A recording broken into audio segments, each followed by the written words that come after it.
السلام علیکم۔ ہم ناول سٹارٹ کرتے ہیں۔ نمل۔ احمد کچھ دیر سوچتا رہا، پھر نفی میں سر ہلایا۔ نہیں فارس بھائی، جن دنوں آپ گرفتار ہوئے تھے میں دن رات کاردر صاحب کے ساتھ ہوتا تھا۔ وہ واقعی آپ کے لیے پریشان تھے، مگر کچھ میری حکمت عملی اور کچھ ان کی اپنی سوچ تھی کہ انہوں نے آپ کے اوپر سے ہاتھ کھینچ لیا۔ الیکشن جیتنے کے بعد تو وہ میری مدد کر سکتے تھے نا؟ میرا خیال ہے ان کی نظر میں آپ قصوروار تھے۔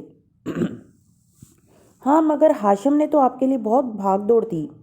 میں ان دنوں وہیں تھا نا۔ ہاشم نے بارہا آپ کو بے قصور کہا، اور ان دنوں وہ آفس، جیل، کچہری کے چکر لگا لگا کر تکان کا شکار لگتا تھا، مگر اس نے آپ کا ساتھ نہیں چھوڑا۔ ٹھیک ہے، آپ اس کو پسند نہیں کرتے، مگر اس کے بارے میں اتنا غلط مت سوچیں۔ فارس کافی دیر خاموشی سے چھت کو دیکھتا رہا۔ شاید تم درست کہہ رہے ہو، شروع میں اس پر شک تھا، مگر پھر اتنے سال اس بارے میں سوچا۔ ہمارے جائیداد کے جھگڑے اتنے بڑے نہیں تھے کہ وہ مجھے اندر کرواتے، جبکہ میں ان سے کچھ مانگ بھی نہیں رہا تھا۔ وہ میرا اور ان کا میرے بھائی سے، بیوی سے کوئی دشمنی تو نہیں تھی، کوئی بھی چیز ان کی طرف اشارہ نہیں کرتی، مگر وہ لہجے بہر کو ٹھہرا۔ احمد دھیان سے اسے سن رہا تھا۔ مگر آخری فتویٰ دل سے لیا جاتا ہے، اور میرا دل ہاشم کے لیے کبھی اچھا نہیں سوچ سکتا۔ آپ کو ان کے بارے میں نہیں، یہاں سے نکلنے کے بارے میں سوچنا چاہیے۔ تو کیا کروں؟ جیل توڑ دوں؟ وہ کوفت زدہ ہوا۔ اچھا ایک بات تو بتائیں۔ مگر فارس کو اب احساس ہوا کہ وہ کچھ زیادہ ہی بول گیا ہے۔ فوراً کروٹ بدل لی۔ چپ کر کے سو جاؤ، زیادہ سٹپنی نہ ہو۔ اس کے انداز پہ احمد نے منہ بنایا ہوں اور برے دل کے ساتھ واپس لیٹ گیا۔ میرے بھی کچھ پرسنل رائٹس ہیں، اور ان میں سب سے پہلی چیز صاف ستھری فضا کا ہونا، ہائیجین والی ڈائٹ کا ہونا۔ اور تھوڑی دیر بعد سٹپنی پھر شروع ہو چکا تھا۔ ہاشم کے کمرے میں سینٹرل ہیٹنگ سے کافی گرمائش تھی۔ حنین چپس کھاتے کمپیوٹر پہ کام کر رہی تھی۔ صوفے پہ پیچھے کو ٹیک لگائے سعدی کو نیند آنے لگی، مگر حنین کی آواز نے جگا دیا۔ وہ چونک کر سیدھا ہوا۔ آئیں ان کی فوٹوز دیکھتے ہیں، وہ دلچسپی سے کہتی ہاشم کے لیپ ٹاپ پر فولڈرز کھولے جا رہی تھی۔ سعدی نے اس کے ہاتھ پہ ہاتھ مارا۔ بری بات ہے نا، کسی کی ذاتی چیزیں نہیں دیکھتے۔ اوکے، آپ آنکھیں بند کر لیں۔ اس نے پرانی تصویریں کھول لیں، ہاشم کی اسٹین فورڈ کے دنوں کی۔ تب بھی وہ ایسا ہی تھا، مگر ذرا ینگ۔ شہرین بھی ان میں تھی، کلاس فیلو تھی شاید، یا جونیئر۔ یہ آج کہاں ہے؟ اپنی امی کے گھر، ہاشم بھائی نے بتایا ہے۔ سعدی نے لبوں پہ مٹھی رکھ کر جمائی روکی۔ حنین تیز تیز تصویریں آگے کرتی جا رہی تھی، پھر وہ اس سے بھی بور ہو گئی اور واپس ڈرامہ لگا لیا۔ دفتن ہاشم کمرے میں داخل ہوا تو حنین نے جھٹ اسکرین پہ ایک اصل کام والی ونڈو سامنے کر لی۔ علیشا کا ابھی تک کوئی جواب نہیں آیا۔ اغوا کار کا اکاؤنٹ ہیک کرنے میں ابھی کچھ اور گھنٹے لگیں گے، اس نے اطلاع دی۔ ہاشم نے بس سر ہلایا اور الماری کی طرف آیا۔ سعدی یوں ہی گردن موڑ کر اسے دیکھنے لگا۔ الماری سعدی کی پشت پہ تھی۔ ہاشم نے دروازہ کھولا تو 2 کھانے سامنے آئے، اور تیسرا کھانا بھی نظر آیا۔ تیسرے کھانے میں ایک ڈیجیٹل لاک والا سیف نصب تھا۔ ہاشم نے چند ڈیجٹ دبا کر سیف کا دروازہ کھولا۔ اندر کاغذات، چیک بکس، نوٹس، بہت کچھ نظر آیا۔ وہ چیزیں الٹ پلٹ کر کے کچھ ڈھونڈنے لگا۔ سعدی نیند میں ڈوبی آنکھوں سے اسے ہمدردی سے دیکھنے لگا۔ اس نے چیک بک نکالی اور کچھ پیپرز۔ اندر سیف میں ہر چیز بکھر چکی تھی، اور سعدی واپس گردن موڑنے ہی لگا تھا کہ نگاہ میں کچھ اٹکا، جیسے سیاہ رات میں کوئی انگارہ نظر آئے، مگر وہ بلا شبہ ایک دہکتا ہوا انگارہ تھا۔ سیف کی دیوار کے ساتھ ایک لفافے سے کچھ جھلک رہا تھا، ایک تصویر کی سفید پشت جس پہ سرخ اور نیلے ننھے ننھے انگوٹھوں کے نشان تھے، جیسے پینٹ میں ڈو کر لگائے گئے ہوں۔ بس ایک جھلک دکھائی دی اور ہاشم نے سیف بند کر دیا، پاس ورڈ دبا کر لاک کیا اور باہر نکل گیا، اور سعدی یوسف کی ساری دنیا وہیں ٹھہر گئی۔ نیند کھل چکی تھی، وہ سالوں بعد اب جاگا تھا۔ ہنا، اس کو اپنی آواز کنویں سے آتی محسوس ہوئی۔ تمہیں یاد ہے جب میں دادی کی ڈیتھ پہ آیا تھا پاکستان؟ وارث ماموں کی ڈیتھ سے 6 ماہ پہلے شاید۔ تب میں ان کی بیٹیوں کی ایک تصویر لایا تھا، جس کی بیک پر پینٹ میں ڈبو کر ان دونوں کے انگوٹھوں کے نشان ثبت کیے گئے تھے۔ جی، وہ آپ نے وارث ماموں کو دے دی تھی، اور انہوں نے اسے اپنے لیپ ٹاپ کی الٹی طرف کارڈ ہولڈر میں ڈال دیا تھا تاکہ ان کے پاس رہے ہر وقت۔ حنین مصروف سی کیز دباتی جا رہی تھی۔ اس کو لگا وہ سانس نہیں لے پائے گا۔ وہ تصویر اب کہاں ہوگی؟ کیا ہو گیا ہے بھائی؟ وہ کھٹ کھٹ ٹائپ کرتی بولی۔ ماموں کے قاتل ان کا لیپ ٹاپ لے گئے تھے۔ اب تک تو انہوں نے وہ سب تباہ بھی کر دیا ہوگا، سنبھال کر تھوڑی رکھی ہوگی۔ سعدی کی مری مری نگاہیں بند الماری پہ مرکوز ہوئیں، چہرہ سفید پڑ رہا تھا۔ ہاشم اور میرے لیے کوشش کریں؟ ناممکن۔ کہیں ماضی سے فارس کی جھنجھلائی ہوئی آواز گونجی۔ مجھے ہاشم پہ شک ہے، اسی کا ہاتھ ہوگا اس میں۔ ہاشم چاہتا تو میں باہر ہوتا، میں باہر اس لیے نہیں ہوں کیونکہ اس نے چاہا ہی نہیں۔ ماموں کہہ رہے تھے انہیں ہاشم بھائی پہ شک ہے۔ ماموں کو ایسا نہیں سوچنا چاہیے۔ میں فارس کی وجہ سے اپنی بیوی اور بچی کو وقت نہیں دے پا رہا۔ ہاشم کو میرے افیئر کے بارے میں پتہ چل گیا۔ دیکھو کیا کیا اس نے میرے ساتھ۔ اس کو لگا اس کے ہاتھ کپ کپا رہے ہیں۔ سردی بڑھ گئی۔ وہ بالکل سن سا بیٹھا تھا، پلکیں بھی نہیں جھپک پا رہا تھا۔ وہ تصویر تمہیں واقعی یاد ہے نا کہ ماموں کے لیپ ٹاپ کے کارڈ ہولڈر میں ہی تھی؟ جی، مگر آپ کو کیوں خیال آیا اچانک؟ وہ ایک دم چونک کر اسے دیکھنے لگی۔ وہ سنبھل کر پھیکا سا مسکرایا۔ یوں ہی تمہارا کام کہاں تک پہنچا؟ ہو رہا ہے۔ ویسے آپ کو یہ بات عجیب نہیں لگی کہ نوشیروان بھائی کا اغوا انہی دنوں میں کیا گیا جب خاور یہاں نہیں تھا؟ اورنگزیب انکل نے بتایا تھا مجھے کہ خاور ان کے آفس اور گھر کا کمپیوٹر سنبھالتا ہے۔ ویسے یہ کارداز کا کاروبار ہے کیا؟ یہ ایک کارٹیل کو ہیڈ کرتے ہیں۔ کارٹیل کیا ہوتا ہے؟ فضول سوال مت پوچھو، تمہیں پتہ ہونا چاہیے کیا ہوتا ہے۔ وہ ایک دم چڑ کر بولا۔ دماغ اتنا الجھا ہوا تھا کہ حنین کی باتیں بیزار کر رہی تھی۔ اس نے جواب میں زور سے کہہ کر رخ پھیرا۔ میری توبہ جو اب میں آپ سے کچھ پوچھوں یا بتاؤں۔ ہاشم کے قدموں کی آواز آئی تو وہ ذرا سنبھل کر بیٹھا۔ ہاشم اندر آیا، وہی پریشان ٹینس چہرہ لیے۔ سعدی کے پیچھے آ کر الماری کھولی۔ سعدی نے اب کے گردن نہیں موڑی۔ سامنے ڈریسنگ مرر لگا تھا۔ وہ آئینے میں ہاشم کو دیکھتا رہا۔ اس نے سیف کا کوڈ دبایا۔ 4 ہندسے۔ سعدی نے دماغ میں فیڈ کیے۔ سیف کھولا تو اس نے کاغذات واپس رکھے اور اسے بند کیا۔ پھر اس سے کوڈ دبایا۔ سعدی نے اب کے پکا یاد کر لیا۔ وہ اس کی تاریخ پیدائش تھی۔ وہ چلا گیا اور سعدی کتنی دیر حنین کے ساتھ خاموش بیٹھا رہا۔ اس کا کام جاری تھا۔ وہ بھائی کے چہرے کو دیکھ بھی نہیں رہی تھی۔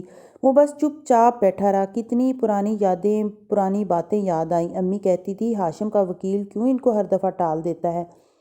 کیوں وہ کچھ ٹھوس نہیں کر رہا اور وہ ہر بات عدالتی نظام پہ رکھ دیتا؟ تب آنکھوں پہ اعتماد کی پٹی بندھی تھی، اب اس میں سوراخ ہو رہے تھے۔ کیا پتہ ہاشم نے وہ لیپ ٹاپ وارث کے قاتلوں سے حاصل کر لیا ہو اور وہ تصویر رکھ لی ہو، مگر اس نے ہمیں کیوں نہیں بتایا؟ کیا پتہ اس میں کچھ ایسا ہو جو فارس کے لیے نقصان دہ ہو، مگر اس نے ہمیں کیوں نہیں بتایا؟ ہر توجیہ کے آخر میں وہ الجھ جاتا۔ ہاشم نے کچھ سوچ سمجھ کر فیصلہ کیا ہو، شاید کچھ تو سوچا ہوگا۔ کیا پتہ یہ کوئی اور تصویر ہو، اس کی اپنی بیٹی کی، مگر نہیں، اس کی یادداشت بہت اچھی تھی۔ یہ وہی فوٹو تھی۔ میں ابھی آئی۔ حنین ایک دم اٹھی اور باہر چلی گئی۔ اس نے کچھ نہیں پوچھا، بس یوں ہی چپ سا بیٹھا رہا۔ پھر ایک دم چونک کر سر اٹھایا۔ وہ کمرے میں اکیلا تھا۔ گردن ادھر ادھر موڑی، پھر آہستہ سے اٹھا اور الماری کی طرف آیا۔ اس کی تربیت، اس کا ایمان سب کہہ رہے تھے کہ کسی کا لاکر کھولنا گناہ ہے، مگر اس کا دل کہہ رہا تھا کہ آخری فتویٰ مجھ سے لو۔ میں کہتا ہوں ایسا کر ڈالو تو کر ڈالو، اور دل سے بحث کا وقت ہی نہیں تھا۔ اس نے جلدی جلدی کوڈ ڈالا، لاکر کھولا۔ تصویر والا لفافہ سامنے تھا۔ سعدی نے کپ کپاتے ہاتھوں سے فوٹو نکالی اور الٹائی۔ امل اور نور۔ اس کے دل کو دھکا لگا۔ یہ وہی فوٹو تھی۔ ہاشم کو بچے پسند تھے۔ وہ بچیوں کی تصویر تباہ نہیں کر سکا تھا۔ وہ جو اب تک بے چینی کے، بے یقینی کے عالم میں تھا، ایک دم سے اس کی آنکھوں میں سرخی اترنے لگی۔ لب بھنج گئے۔ مڑ کر دروازے کو دیکھا جس کے پار نیچے لاؤنج میں ہاشم بیٹھا تھا۔ ایک لمحے کو اس کا دل چاہا ابھی جا کر اس کا گریبان پکڑے اور اس سے پوچھے کہ اس نے کیوں کیا ان کے ساتھ ایسا؟ اس کا اس سب میں ہاتھ تھا۔ فارس ٹھیک کہتا تھا، کیونکہ فارس اس کو جانتا تھا اور سعدی اس کو بالکل بھی نہیں جانتا تھا، مگر وہ فارس نہیں تھا۔ اس کو غصے سے بے قابو ہو کر ہاشم کا گریبان نہیں پکڑنا تھا، اس کو کچھ اور کرنا تھا۔ اس نے وہ لفافہ نکالا۔ اس میں مزید کچھ تصویریں تھیں۔ وہ ان کو دیکھتا گیا اور دل ہر ایک پہ ڈوبتا گیا۔ وہ اس ریسٹورانٹ میں فائرنگ کے فوراً بعد کی تھیں۔ خون میں لت پت زمر۔ ابھی لوگ بھی اکٹھے ہونا شروع نہیں ہوئے تھے اور وہ اوپر سے لی گئی تھی، اوپر ہوٹل کے کمرے کی کھڑکی سے۔ سعدی کی آنکھوں سے نیند اب تک بالکل غائب ہو چکی تھی۔ وہ سانس روکے ایک کے بعد ایک تصویر دیکھ رہا تھا۔ اس نے دیکھا تھا کہ پیشہ ور قاتل اپنے شکار اپنی مہارت کی تصاویر اپنے پاس رکھتے ہیں سنبھال کر، اور فخر سے اپنا بے عیب کام دیکھا کرتے ہیں، مگر اس پر یقین آ جایا۔ لفافے کی آخری چیز ایک فلیش ڈرائیو تھی۔ سعدی نے اسے الٹ پلٹ کر دیکھا۔ اس پہ کوئی ٹیگ نہیں لگا تھا۔ باہر نکل کر حنین نے ریلنگ کے اوپر سے جھانکا۔ ہاشم نیچے صوفے پہ بیٹھا انگلیوں سے پیشانی مسل رہا تھا۔ سر اٹھایا تو حنا نے اشارہ کیا۔ جواہرات مسلسل کچھ بول رہی تھی۔ اورنگزیب فون پہ بات کر رہے تھے۔ ہاشم اس کے اشارہ کرنے پر اٹھ کر اوپر آیا۔ جس وقت سعدی لاکر کا پاسورڈ دبا رہا تھا وہ دونوں بند دروازے کے آگے کھڑے تھے۔ نوشیروان بھائی کا کمرہ کون سا ہے؟ مجھے چیک کرنا ہے کہ ان کا کمپیوٹر ہیک تو نہیں کیا گیا۔ لیپ ٹاپ تو وہ ساتھ لے کر گیا تھا مگر وہ زیادہ ڈیسک ٹاپ استعمال کرتا ہے۔ ہاشم ساتھ والے کمرے میں داخل ہوا تو وہ پیچھے آئی۔ اس نے بتی جلائی اور کمپیوٹر ٹیبل کی طرف اشارہ کیا۔ اس وقت سعدی دیوار کے پار لاکر میں سے تصویریں نکال کر دیکھ رہا تھا۔ دیکھ لو جو دیکھنا ہے، تکان سے اشارہ کیا۔ وہ فوراً آگے جا کر کرسی پہ بیٹھی سے آن کیا۔ آخری دفعہ آپ کی کب بات ہوئی تھی ان سے؟ اغوا سے پہلے؟ اغوا سے شاید 6-7 گھنٹے پہلے بات ہوئی تھی۔ وہ سیول میں تھا اور شاپنگ کر رہا تھا اور خوش تھا۔ وہ اداسی سے مسکرایا۔ اچھا، اس کمپیوٹر کا پاسورڈ کیا ہے؟ پتہ نہیں۔ ہاشم نے شانے اچکائے۔ تھکا تھکا سا وہ صوفے پر گر گیا سا۔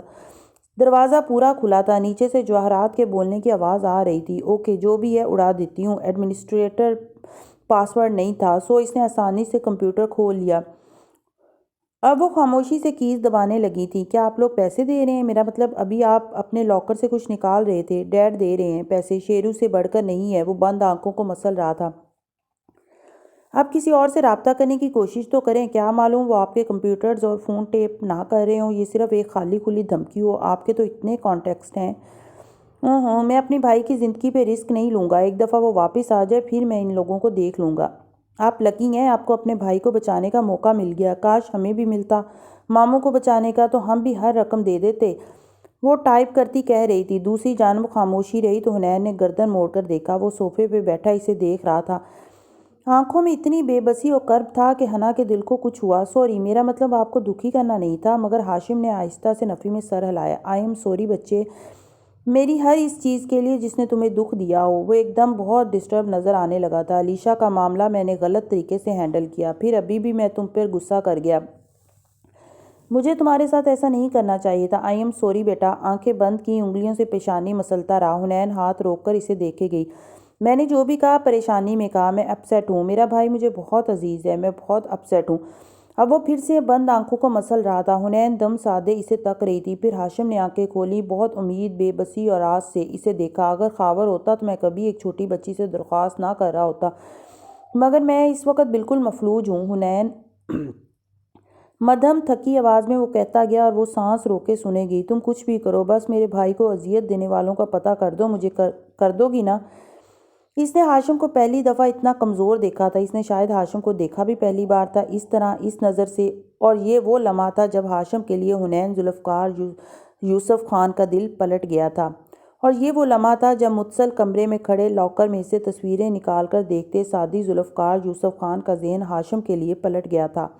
ان دونوں کے احساسات سے بے خبر ہاشم اپنی کمزوری، اپنے بھائی کو کسی دوسرے کے ہاتھ میں پا کر خود کو بہت بے بس محسوس کرتے ہوئے شیرو کے کمرے کے کاؤچ پہ نڈھال بیٹھا تھا۔ حنین نے آہستگی سے رخ پھیر لیا۔ اس کے اپنے ہاتھ ذرا سے کپ کپائے تھے۔ پھر اس نے کچھ پیپرز پرنٹ کیے، کمپیوٹر آف کیا اور صوفے کی طرف گھومی۔ آپ پریشان مت ہوں، وہ علیشا نہیں ہے۔ علیشا ایسا کبھی نہیں کر سکتی، وہ ایک کمزور لڑکی ہے۔ میں یہ بھی نہیں چاہتی کہ آپ مجھ سے ایکسکیوز کریں، آپ بڑے ہیں، آپ نے وہی کیا جو آپ کو ٹھیک لگا، مگر ایک دفعہ آپ کو علیشا کے بارے میں سوچنا چاہیے۔ اس کو پیسے دینے سے آپ کی دولت کم نہ ہو جاتی، جیسے اغوا کاروں کو دینے سے کم نہیں ہوگی۔ مدھم سا کہہ کر وہ باہر نکل آئی۔ ہاشم نے معلوم نہیں سنا بھی تھا یا نہیں۔ وہ واپس کمرے میں داخل ہوئی تو سعدی نے چونک کر سر اٹھایا۔ وہ ہاشم کا لاکر کھولے کھڑا تھا۔ حنین کو پہلے تو جھٹکا لگا، پھر گڑبڑا کر جلدی سے دروازہ بند کرتی قریب آئی۔ یہ آپ کیا کر رہے ہیں؟ یہ فلیش چاہیے تھی مجھے۔ جلدی سے وہ لفافہ جس میں وہ تصویریں ڈال چکا تھا واپس رکھا، لاکر بند کیا اور اس کی طرف گھوما۔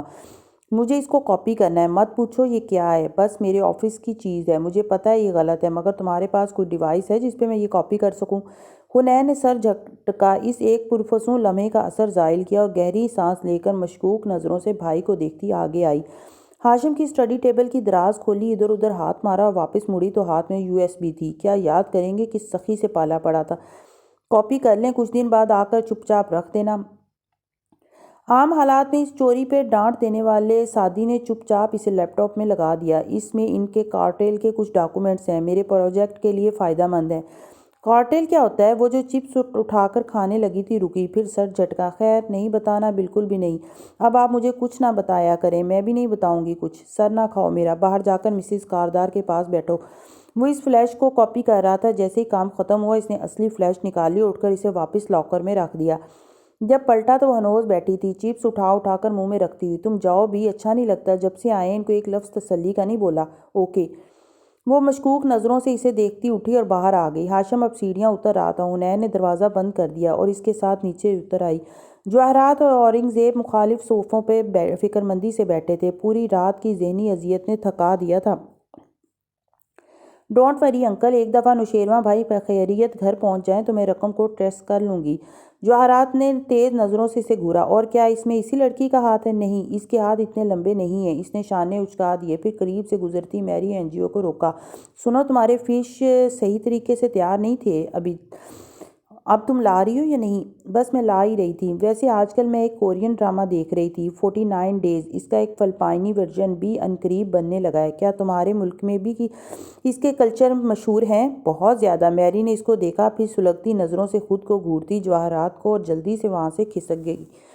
اندر بیٹھا سعدی اب ہاشم کے لیپ ٹاپ کو کنگھال رہا تھا۔ کچھ تو ملے گا، سرسری سا ایک فائل کھولتا اور مایوس ہونے لگا تھا جب بالآخر چند ڈاکومنٹس ملے جن کے نام نہیں تھے، صرف نمبرز تھے اور وہ لاکڈ تھے۔ انہی میں کچھ تھا۔ اس نے ان کو کاپی کرنے کی کوشش کی مگر یہ ناممکن تھا۔ اب کیا کرے؟ اور تبھی اغوا کاروں کا اگلا پیغام آیا۔ پیغام پڑھ کر سعدی تیزی سے باہر ریلنگ پہ آیا۔ نیچے سب بیٹھے تھے۔ حنین بھی ٹانگ پہ ٹانگ رکھے پاؤں ہلاتی موبائل پہ بٹن دبا رہی تھی۔ ان لوگوں کا نیا پیغام آیا ہے، پیسے مل گئے ہیں، نوشیروان 4 سے 5 گھنٹے تک پہنچ جائے گا، مگر اس کے پہنچنے تک وہ نہیں چاہتے کہ ہم کسی کو خبر کریں۔ وہ لیپ ٹاپ لیے نیچے اترتے ہوئے بتا رہا تھا۔ فلیش جیب میں تھی اور چہرے پہ گہری سنجیدگی تھی۔ ذہن ابھی تک الجھا تھا۔ سب خاموش رہے۔ سعدی حنا کے ساتھ آ کر بیٹھ گیا۔ وہ لیپ ٹاپ گھٹنوں پہ رکھے پھر سے کام کرنے لگی۔ چونکہ اسکرین حنین کی طرف تھی تو کانوں میں ایئر فونز لگا دیے اور ڈرامے کی قسط چلا دی۔ اور شیرو کے آنے تک وہ لوگ بہت دور جا چکے ہوں گے۔ اورنگزیب بے بسی بھرے غصے سے بڑبڑائے۔ جواب میں جواہرات اور ہاشم ایک ساتھ بولنے لگے۔ سعدی نے ہاشم کو دیکھا تو دل نرم پڑنے لگا۔ وہ اتنا پریشان، اتنا ٹوٹا ہوا نظر آ رہا تھا، اور وہ اس کے بارے میں کیا سوچ رہا تھا؟ کیسے اس کے لاکر سے کچھ چرا کر لے آیا؟ کیسے کر دیا اس نے یہ سب؟ تبھی اسکرین پر نظر پڑی۔ ابھی تو تم کوئی اور ڈرامہ دیکھ رہی تھی؟ سعدی نے ہلکے سے سرگوشی کی۔ حنین ایک لمحے کو گڑبڑائی۔ یہ بھی میرا فیورٹ ہے، یوں ہی دوبارہ دیکھ رہی ہوں۔ وہ خاموش رہا۔ الجھی ہوئی نگاہیں اسکرین پہ رہیں جہاں حنین مناظر آگے آگے کر کے دیکھ رہی تھی۔ ہاشم بھائی! کوئی گھنٹے بعد سعدی نے اسے پکارا۔ وہ جو درمیان میں اٹھ کر باہر چلا گیا تھا شیرو کے آنے کی تیاری وغیرہ، ایئرپورٹس، فلائٹس، ٹائمنگ چیک کرنے، اب آ کر بیٹھا تھا۔ ذرا چونک کر اسے دیکھا۔ ہاں بولو۔ فارس ماموں کا وکیل کہہ رہا تھا کہ ہمیں اگر وارث ماموں کی فائلز مل جائیں تو کسی نہ کسی طرح ہم ان کے اصل قاتلوں تک پہنچ سکتے ہیں۔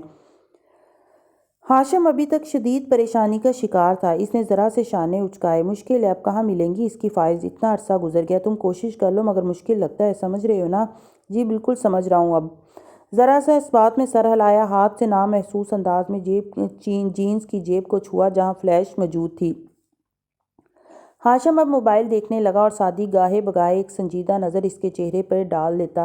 بار بار وہ دل میں ہاشم کی طرف صفائی پیش کرتا اور وہ ساری صفائیاں دم توڑنے لگیں۔ رات کی تاریکی میں اس کے اعتماد کا خون بھی آہستہ آہستہ رسنے لگا اور رس رس کر بالآخر اس کے اعتماد کے لاشے کو ادموا کر دیا۔ صبح سورج نکلنے اور ہر سو روشنی پھیلنے تک وہ لوگ وہیں لاؤنج میں بیٹھے رہے۔ ناشتے کی ٹرالیز اب میری فیونا لے کر جا رہی تھی جب بیرونی دروازے پہ ہلچل مچی۔ ہاشم شیرو کو ایئرپورٹ سے لے کر آ گیا تھا۔ جواہرات اور اورنگزیب تیزی سے اس کی طرف لپکے۔ سعدی ہنوز خاموش بیٹھا سوچ میں ڈوبا تھا اور حنین وہ جوس کے گھونٹ پیتی تیکھی نظروں سے دونوں ماں باپ کو اپنے بیٹے کو گلے لگاتے دیکھتی رہی۔ وہ واقعی تکان کا مارا لگ رہا تھا۔ ماتھے کے زخم پہ بینڈیج لگاتا، آنکھیں روئی روئی تھیں۔ زبردستی مسکراتا ماں سے گلے لگ کر آگے ہوا تو ان دونوں بہن بھائی کو بیٹھے دیکھ کر چونکا، پھر فوراً ہاشم کی طرف دیکھا۔ حنین کمپیوٹرز میں اچھی ہے، ہم ان لوگوں کو ٹریس کرنے کے لیے ان کی خدمات لے رہے تھے، اس نے وضاحت دی۔ تو کیا آپ نے پیسے واپس حاصل کر لیے؟ وہ حیرت سے پوچھتا صوفے پر بیٹھا، اورنگزیب ایک طرف اور جواہرات دوسری طرف، بار بار نم آنکھوں کو پونچھتی۔ اورنگزیب گو کہ اپنے تاثرات کو سخت رکھ کر ہی بیٹھے تھے مگر اندر سے وہ نرم پڑ چکے تھے۔ نہیں، ہاشم مسکراتے ہوئے بالآخر واپس آتے اعتماد کے ساتھ سامنے والے صوفے پر بیٹھا۔ ہم تمہارے آنے سے پہلے ان کا تعاقب کر کے تمہاری جان خطرے میں نہیں ڈال سکتے تھے، مگر حنین کہہ رہی ہے کہ وہ ان لوگوں کو ٹریس کر سکتی ہے۔ تو کیا ان دونوں کو کال کرنے پر انہوں نے مجھے یہ زخم دیا؟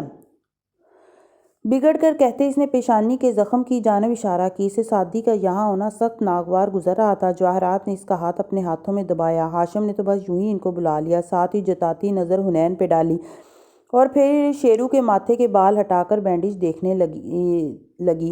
وہ ایک دم بہت خفا خفا نظر آنے لگا تھا۔ آپ لوگوں نے مجھے بچانے میں اتنی دیر کیوں لگائی؟ جانتے ہیں میرا کیا حال تھا ادھر؟ کتنا خوف میں نے محسوس کیا۔ کیا پیسے مجھ سے زیادہ اہم تھے؟ ایسا نہیں ہے شیرو۔ اورنگزیب نے بھی ہولے سے اس کے کندھے پہ ہاتھ رکھا، مگر اس نے کندھا جھٹک دیا۔ حنین نے جوس کا گلاس رکھا اور کنگاری، آپ نے ان کی شکلیں تو دیکھی ہوں گی نوشیروان بھائی؟ ہاں چلیں، یہ اچھا ہوا، کیونکہ ویسے ان لوگوں کو ٹریس کرنا مشکل ہے۔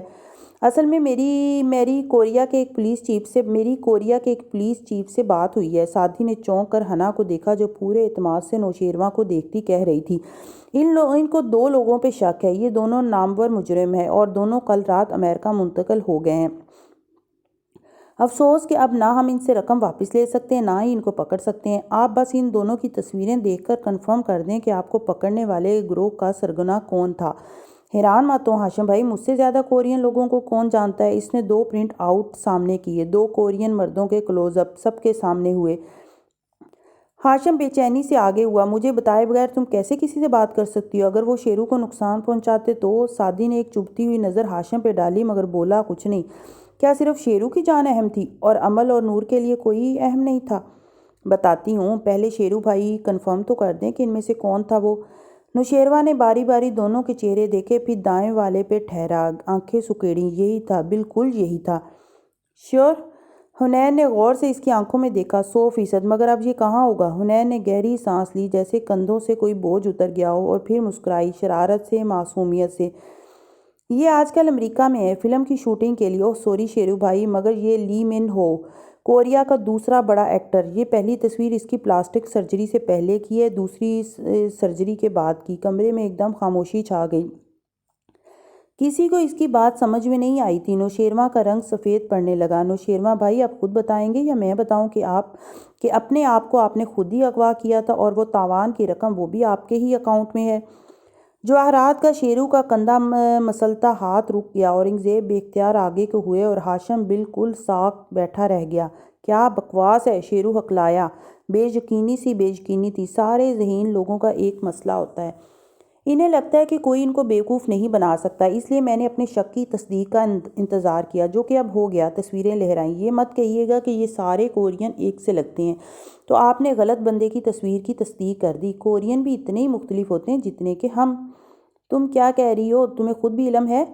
جواہرات دانت پیستی غرائی۔ سعدی بالکل چپ بیٹھا تھا۔ مجھے ہی تو علم ہے مسز کاردار، شیرو بھائی کی کبھی بھی اچھے کرمنل نہیں بن سکتے، کیونکہ انہوں نے چند غلطیاں کر دیں۔ جو پہلی ویڈیو بھجوائی تاوان کی رقم کے لیے، اور دوسری جس میں ماتھے پہ زخم تھا، دونوں میں ان کا رونا مجھے مگر اداکاری لگتا تھا۔ اور میں اتنے ملکوں اور کلچرز کے ڈرامے دیکھ چکی ہوں کہ اداکاری کو مجھ سے بہتر جج نہیں کر سکتے آپ لوگ۔ میں نے ویڈیوز کی تاریخ چیک کی، وہ دونوں 3 دن پرانی تھیں، زخم والی بھی۔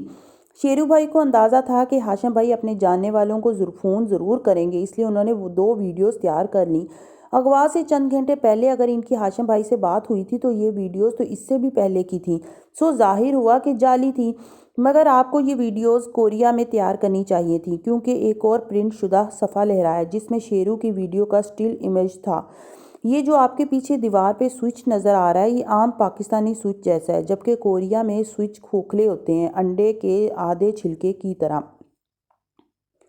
پلگ ان کے اندر ڈالا جاتا ہے۔ یہ کورین سوئچ نہیں ہے۔ اور ویڈیو کا ایک اور سٹل امیج مسکراتے ہوئے سامنے لائی۔ چھت پہ کوئی فائر الارم نہیں ہے، جبکہ کورین گھروں میں چھت پہ فائر الارم ضرور ہوتا ہے۔ آپ نے لکڑی کا فرش، سلائڈنگ ڈور، ہر چیز پرفیکٹ رکھی، مگر 111 کورین ڈرامے اور فلمیں دیکھنا کوئی مذاق نہیں ہے۔ میں نے آپ کے کمپیوٹر کی ہسٹری چیک کی۔ ایک اور کاغذ ان کے سامنے میز پہ رکھا۔ اب وہ کھڑے کھڑے باقی کاغذ ہاتھ میں پکڑے بول رہی تھی اور سب اس کو سن رہے تھے، ہکا بکا۔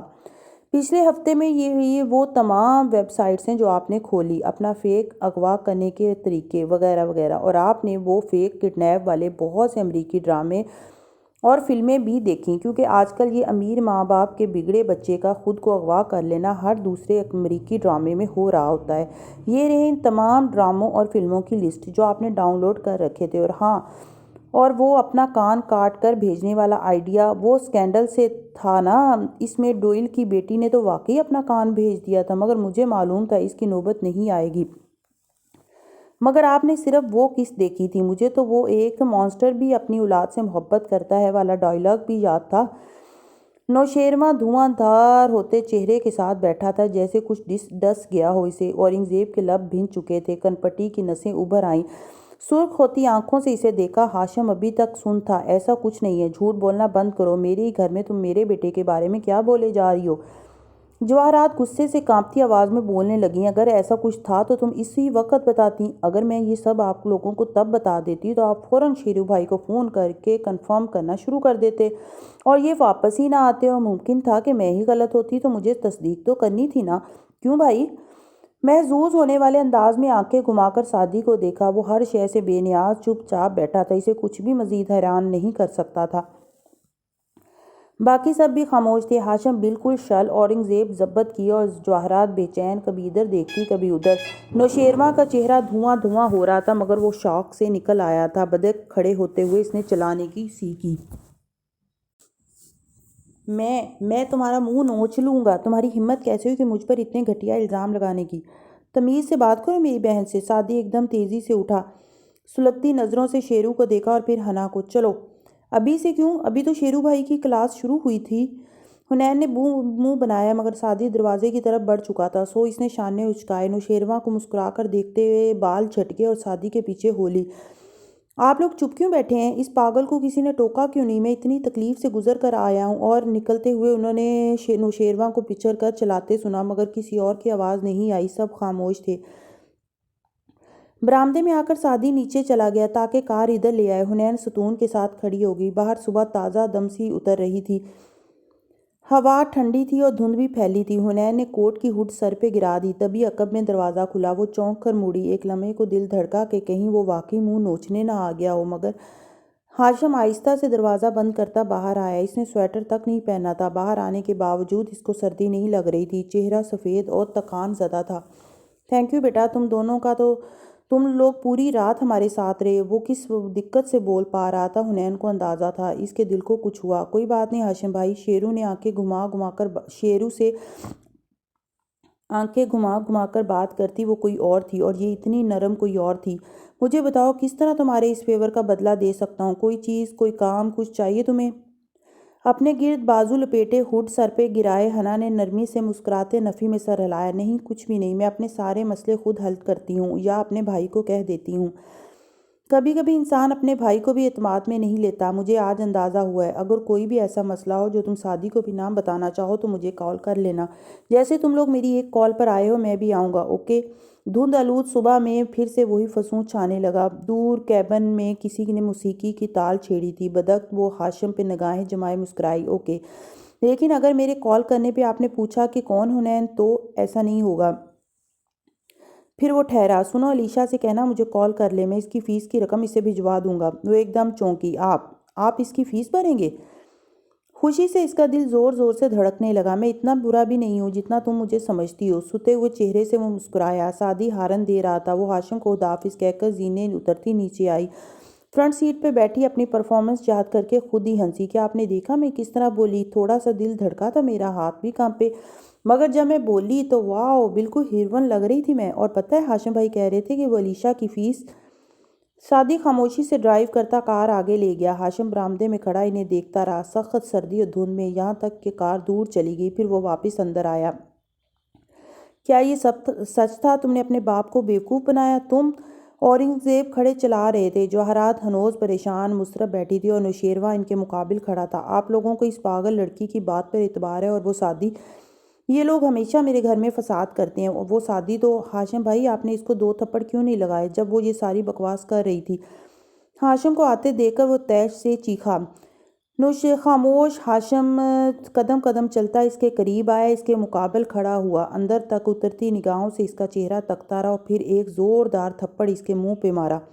نوشیروان لڑکھڑا کر پیچھے ہوا، حیرت سے گونگ۔ اس نے اپنے سرخ گال پہ ہاتھ رکھا۔ کاش میں تمہارا نہیں سعدی کا بھائی ہوتا، نہ غصہ نہ ناراضگی، صرف دکھ سے ایک ایک حرف ادا کیا۔ پیر سے میز کو ٹھوکر ماری، حنین کے پرنٹ کردہ کاغذات بکھر کر زمین پہ گر گئے اور آگے بڑھ گیا۔ نوشیروان گال پہ ہاتھ رکھ کر بے یقینی سے اس کو سیڑھیوں پہ اوپر جاتے دیکھنے لگا۔ پھر رخ موڑا۔ اورنگزیب سرخ چہرہ لیے سے گھور رہے تھے۔ ہاں کیا ہے میں نے یہ سب، گال سے ہاتھ ہٹا کر غصے سے چلایا۔ یہ سب آپ کی وجہ سے ہوا ہے۔ ایسے ہاتھ روک کر پیسے دیتے ہیں مجھے جیسے میں سوتیلی اولاد ہوں۔ ہاں آپ کا بھی دل چاہتا ہے کہ میری جگہ یہ دروازے کی طرف اشارہ کیا جہاں سے حنین نکلی تھی، یہ لڑکی آپ کی بیٹی ہوتی۔ انہی لوگوں کی باتوں پہ زیادہ یقین ہے نا آپ کو، یہ شادی زیادہ پسند ہے نا آپ تینوں کو۔ لال بھگوکا ہوتا بولتا وہ 2 قدم پیچھے ہٹا، آنکھوں میں آنسو آ گئے تھے۔ دفعہ ہو جاؤ میرے سامنے سے، وہ بھی تیش سے چلائے تھے۔ ہاشم نے گویا کان بند کیا اور اوپر اپنے کمرے میں قدم رکھا اور دروازہ بند کر لیا۔ شیرو نے بے بسی سے اس کے بند دروازے کو دیکھا، آنسو بہنا تیز ہو گئے۔ وہ مڑا، کف سے آنکھیں رگڑتا سیڑھیاں چڑھتا گیا۔ اپنے کمرے میں آ کر دروازہ دھاڑ سے بند کر کے وہ کمپیوٹر ٹیبل کے سامنے آیا تو اسکرین کو دیکھ کر رکا۔ بند اسکرین پہ ایک سٹیکی نوٹ چپکا تھا جس پہ حنین نے لکھا تھا، نقل کے لیے بھی عقل کی ضرورت ہوتی ہے، گیم اوور شیرو بھائی۔ ساتھ میں زبان چڑھاتی اسمائلی بھی تھی۔ اس نے نوٹ جھپٹ کر مٹھی میں مروڑا، کف سے دوبارہ سے آنکھیں رگڑیں، اب ان میں خون اتر رہا تھا۔ اتنا لمبا ڈرامہ اور سب برباد گیا۔ آج پھر اسی سعدی نے اپنی بہن کے ذریعے میرے گھر میں فساد ڈالا۔ میں قسم کھاتا ہوں ایک دن میں سعدی یوسف کو اپنے ہاتھوں سے گولی ماروں گا۔ اور 1.5 سال گزر جانے کے بعد بھی نوشیروان کو اپنی قسم یاد تھی۔ باہر اورنگزیب جواہرات پہ چلا رہے تھے۔ ایک لفظ بھی اس کی حمایت میں بولا تو میں سمجھوں گا تم بھی اس کے ساتھ ملی ہوئی تھی۔ اپنے بیٹے سے کہو صبح 10 بجے تک میری ساری رقم میرے اکاؤنٹ میں واپس پہنچا دے، ورنہ…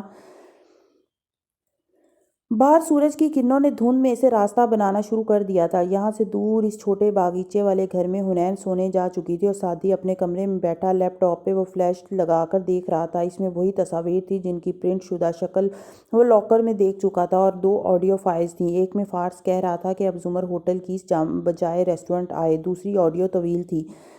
سعدی نے پلے کی۔ پہلی دفعہ سنا تو سن رہ گیا، زمر ٹھیک کہہ رہی تھی، فارس نے اسے واقعی یہ سب کہا تھا۔ تو کیا ہاشم کی طرح فارس بھی اس سے جھوٹ بولتا آیا تھا؟ دوسری دفعہ اسے سنا تو مزید صدمہ لگا، فارس یہ سب کیسے اور کیوں؟ تیسری دفعہ سنا تو بے یقینی گھبراہٹ میں بدلنے لگی، کیا اس کے گرد سب جھوٹ بولنے والے موجود تھے؟ پھر سچا کون تھا؟ چوتھی دفعہ کوئی عجیب سا احساس ہونے لگا، کچھ غلط تھا۔ چند الفاظ فارس اس طرح نہیں بولتا تھا۔ وہ بار بار آڈیو دہرانے لگا، اتنی دفعہ کہ اسے گنتی بھول گئی۔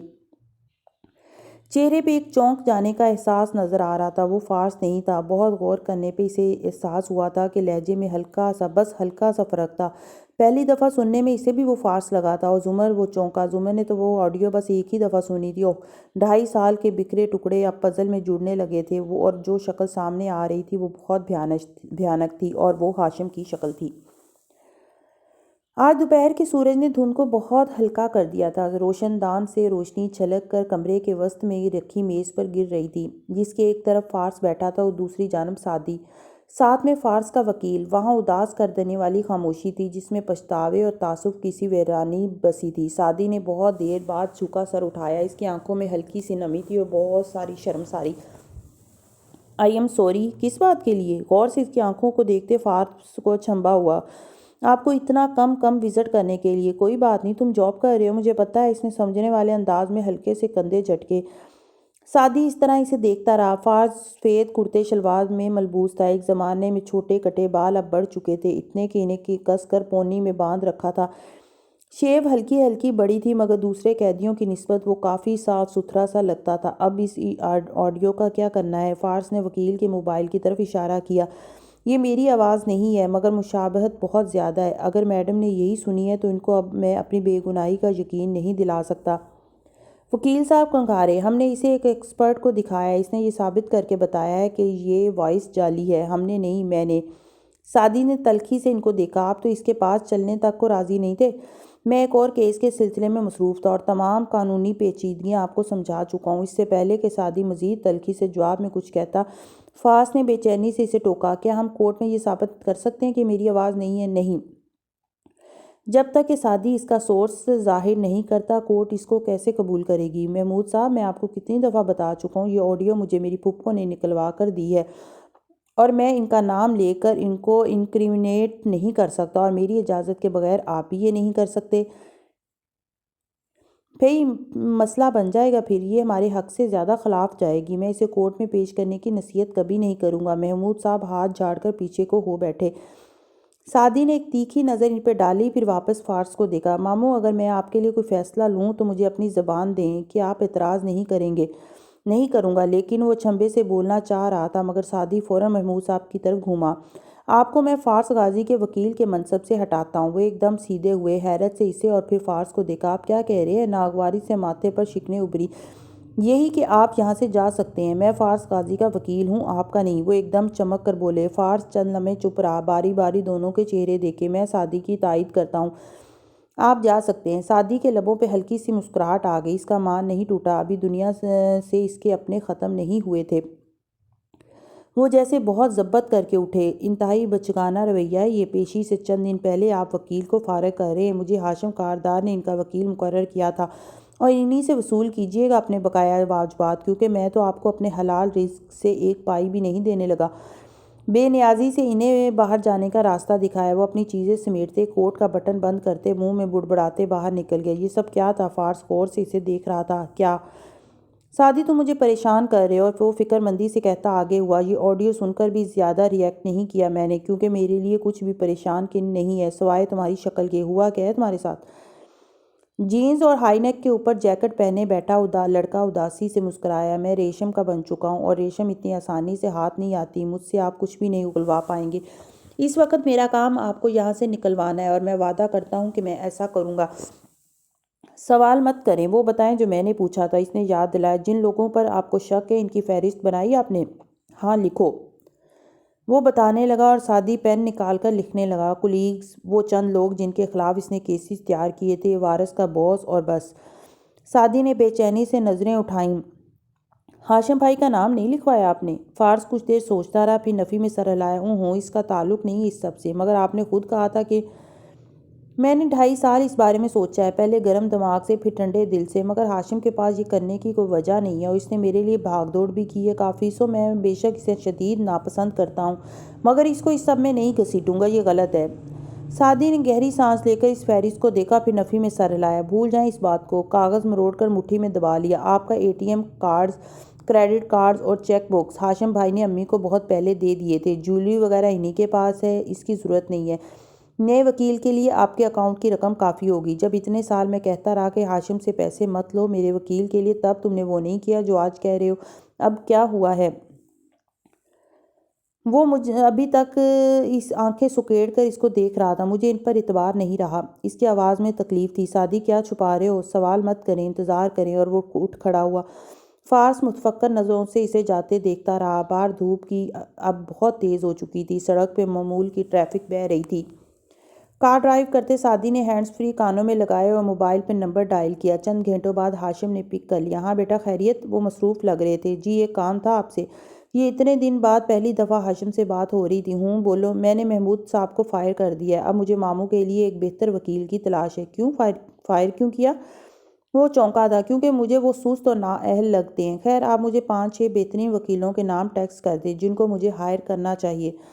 ہاشم چند لمحے کو خاموش ہو گیا، پھر بولا تو کافی سوچتے ہوئے، اوکے، کرتا ہوں۔ میرے ریفرنس ان سے مل لینا، کام ہو جائے گا۔ ویسے سماعت کے اتنے نزدیک آ کر وکیل کو فائر کرنا بیوقوفی ہے سعدی، اور یہ تو میں جان گیا ہوں کہ میں کتنا بیوقوف ہوں۔ کوئی مسئلہ ہے تو میں محمود صاحب سے بات کر لیتا ہوں۔ مفاہمت تو ہر ایشو پہ ہو سکتی ہے، مفاہمت کی تو گنجائش نہیں رہی۔ آپ ٹیکسٹ کر دیجیے گا ابھی۔ اور موبائل فرنٹ سیٹ پہ ڈال دیا۔ چہرے پہ چھائی تلخی میں اضافہ ہو گیا، لب بھنج گئے، آنکھوں میں غصہ ابھرا۔ کتنے دن اس کے دل و دماغ میں جنگ جاری رہی تھی۔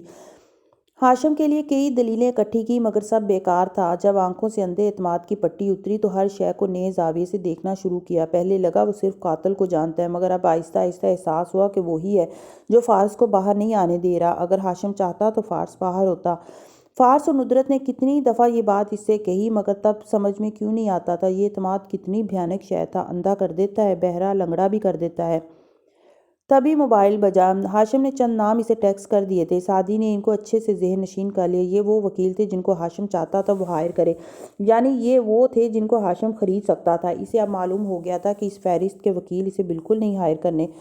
گڈ۔ وہ جب زمر کے گھر کے گیٹ تک آیا تو وہ پورچ میں کار سے اتر رہی تھی۔ دروازہ بند کرتے وہ مڑی تو دیکھا سعدی نے کار باہر روک دی تھی، اور اب قدم قدم چلتا اس کی جانب آ رہا تھا۔ جینز پہ جیکٹ پہنے، چہرے پہ چھائی سنجیدگی۔ وہ قریب آیا تو احساس ہوا کہ وہ اس سے لمبا ہو گیا تھا۔ پتہ نہیں کب سے۔ کیسے ہو؟ اس نے سپاٹ آنکھوں بے تاثر لہجے میں پوچھا۔ وہ ٹھیک کہتا ان کے ہمراہ لان میں بچھی کرسیوں کی طرف آیا۔ کچھ کہنے آیا ہوں آپ سے۔ مجھے فارس سے نہیں ملنا، نہ ہی اس کی صفائی سننی ہے۔ وہ کرسی پہ بیٹھی، ٹانگ پہ ٹانگ جمائی، بازو سینے پہ لپیٹے، بال ہاف کیچر میں بندھے تھے اور دھوپ کے باعث بیزاریت بھری آنکھوں کو سکیڑ کر رکھا تھا۔ پھپھو ایک دفعہ دوسری طرف کی کہانی سن لیں۔ وہ آگے کو ہو کر اس کے مقابل بیٹھا۔ میں جج نہیں ہوں، نہ ہی اس کو سزا دے سکتی ہوں۔ اس نے ذرا سے شانے اچکائے۔ میرے سننے کا کیا فائدہ؟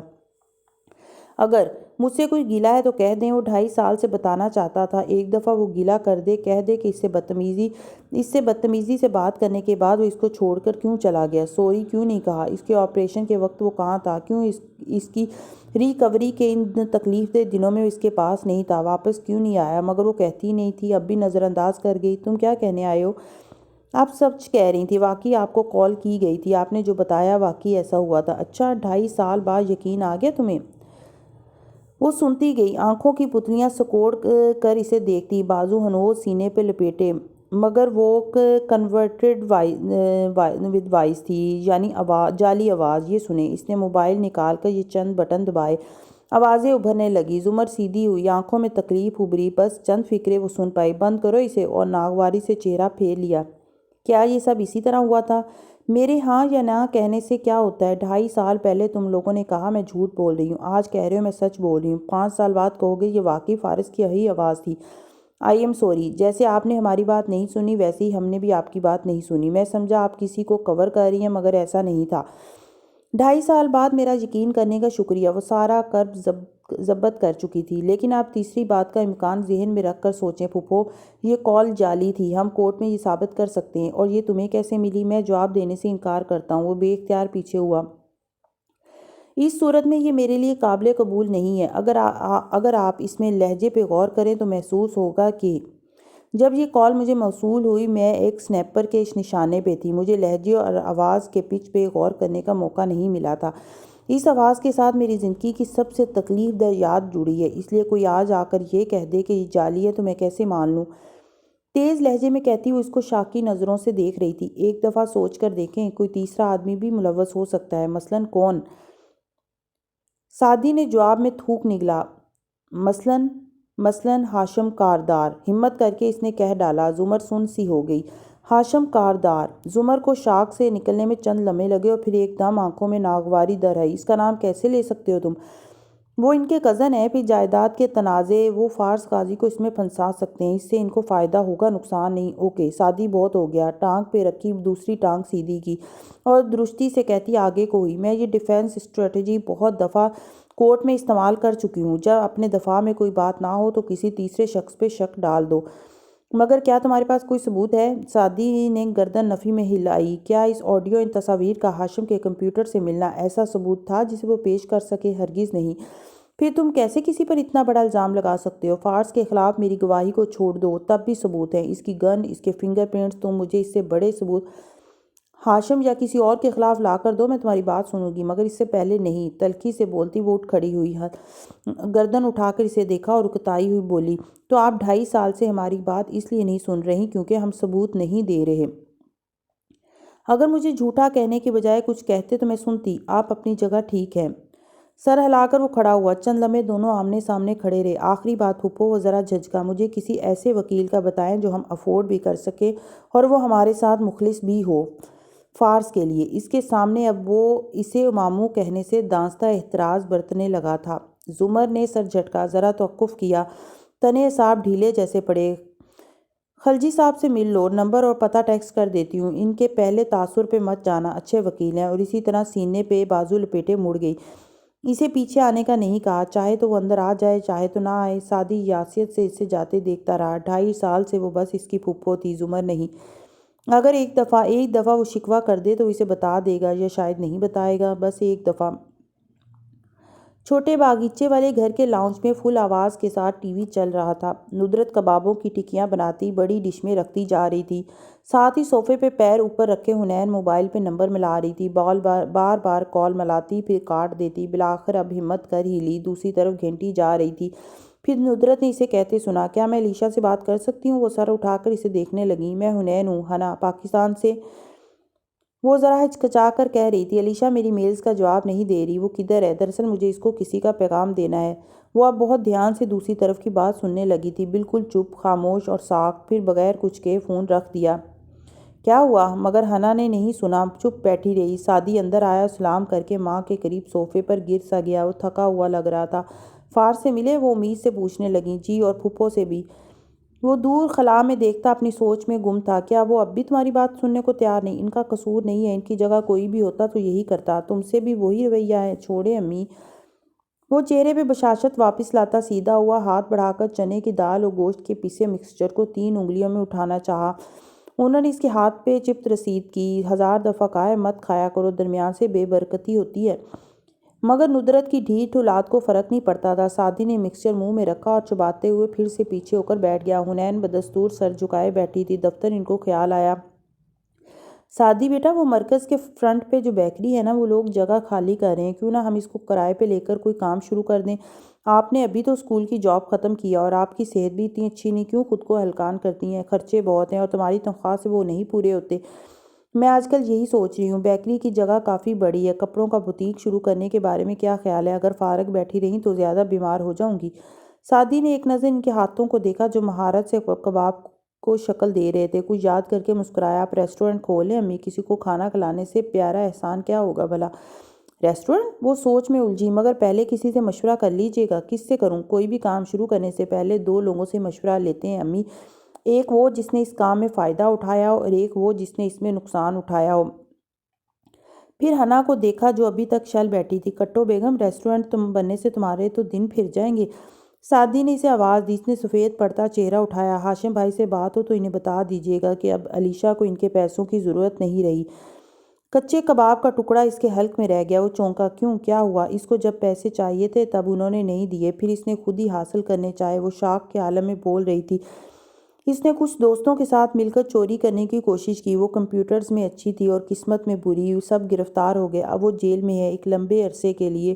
وہ بے یقین تھی، بالکل ہک دک، پھر ایک دم اٹھ کر اندر چلی گئی۔ سعدی ابھی تک ساکت بیٹھا تھا۔ ندرت افسوس سے کچھ کہہ رہی تھی مگر وہ نہیں سن رہا تھا، اور پھر جب شاق اترا تو ہر طرف تعصب چھا گیا۔ قصرِ کاردار میں ملازموں کی چہل پہل جاری تھی۔ سرما کی وہ دھند امیز صبح باہر تک محدود تھی، اندر سینٹرل ہیٹنگ نے لاؤنج کو گرما رکھا تھا۔ نئی لڑکی فیونا ایک ان ڈور گملے کو پانی دے رہی تھی۔ گاہے بگاہے نگاہ اٹھا کر اورنگزیب کے کمرے کی سمت بھی دیکھ لیتی جہاں دروازہ کھلا تھا اور وہ آئینے کے سامنے کھڑے تیار ہوتے دکھائی دے رہے تھے۔ فیونا وہاں سے مکمل منظر نہیں دیکھ سکتی تھی، وہاں آوازیں بھی مدھم تھیں، مگر جھگڑے کی آواز بہرا بھی سمجھ لیتا ہے، وہ تو صرف زبان سے نا آشنا تھی۔ اگر اندر جھانکو تو سامنے کاؤچ پہ ٹانگ جما کر جواہرات بیٹھی تھی، سلگتی آنکھیں اورنگزیب کی پشت پہ جمی تھیں۔ اگر تم ایک دفعہ شیرو کی بات سن کر اپنے بیٹی کی سفارش مت کرو میرے سامنے، میں اس کی شکل بھی نہیں دیکھنا چاہتا۔ وہ تلخی سے کہتے ٹائی کی نوٹ باندھ رہے تھے۔ وہ کتنا ہائپر ہے تم جانتے ہو، اس طرح کا رویہ رکھو گے تو وہ گھر چھوڑ کر چلا جائے گا۔ تو چلا جائے، 2 دن فٹ پاتھ پہ رہنا پڑے گا تو عقل آ جائے گی۔ اپنے باپ کو بیوقوف بناتا ہے۔ اگر وہ گیا نا اورنگزیب تو اس کے ذمہ دار تم ہوگے۔ وہ بامشکل ضبط کر کے بولی تھی۔ ہر شے کی ذمہ دار تم ہو، تمہاری بیجا حمایت نے اس کو اس مقام پر لا کھڑا کیا ہے۔ کالر چھٹک کر کوٹ پہنا، تنفر بھری نگاہ آئینے میں پیچھے نظر آتی جواہرات پہ ڈالی اور پھر باہر نکل گیا۔ وہ وہیں بیٹھی کلستی رہی۔ لاؤنج میں وہ لمحے بھر کو رکے۔ نوشیروان سیڑھیوں کے وسط میں کھڑا تھا، خاموش، فکر مند سا۔ اورنگزیب نے اس پہ نظر ڈالی اور اتنی جلدی پلٹائی کہ جیسے کوئی ناگوار نظارہ سامنے ہو۔ مڑے، میری کو آواز دی اور واپس کمرے میں چلے گیا۔ فیونا جلدی سے پانی رکھ کر میری کو بلانے بھاگی۔ شیرو وہیں زینے پہ بیٹھ گیا، گردن جھکا لی۔ نہ پیسے ہاتھ میں رہے نہ رشتے۔ کتنے دن تک یوں ہی بیٹھے رہو گے؟ شہرین سرسری سا پوچھتی، ہاتھ میں کٹے سیبوں کی پلیٹ پکڑے اس کے ساتھ زینے پہ بیٹھی تو وہ چونکا، پھر دوبارہ سر جھکا لیا۔ جب تک وہ مجھے معاف نہیں کر دیتے تو تم ان سے معافی مانگ لو نا، سمپل۔ ملازموں کی زبانی وہ سب سن چکی تھی، کتنی دفعہ مانگ چکا، مگر جواب میں چیخ چلا کر مجھے دفان کر دیتے ہیں۔ اور ہاشم، اس نے پلیٹ سے پھل کا ٹکڑا اٹھا کر منہ میں ڈالا، وہ تو مجھ سے بات بھی نہیں کرتے اور تم نے اسی لیے اسے ایک دفعہ بھی مخاطب نہیں کیا۔ کھاؤ گے؟ ساتھ ہی پلیٹ بڑھائی۔ نوشیروان نے بے دلی سے منہ پھیر لیا۔ البتہ اب شہرین سے پہلے کی طرح بیزار نہیں رہتا تھا، صرف وہی تھی جس نے سارا قصہ سننے کے بعد اس سے ہمدردی جتائی تھی اور کہا تھا، بھئی تم نے لالچ میں تو نہیں کیا نا، ایک ایڈونچر تھا یہ۔ اس نے اتنا ناراض ہونے والی کیا بات ہے؟ اب بھی وہ کندھے اچکا کر کہہ رہی تھی، یوں کرو اوپر جاؤ اور ہاشم سے معافی مانگ لو، بات ختم، اس کو صرف تمہاری معافی کا انتظار ہے۔ واقعی؟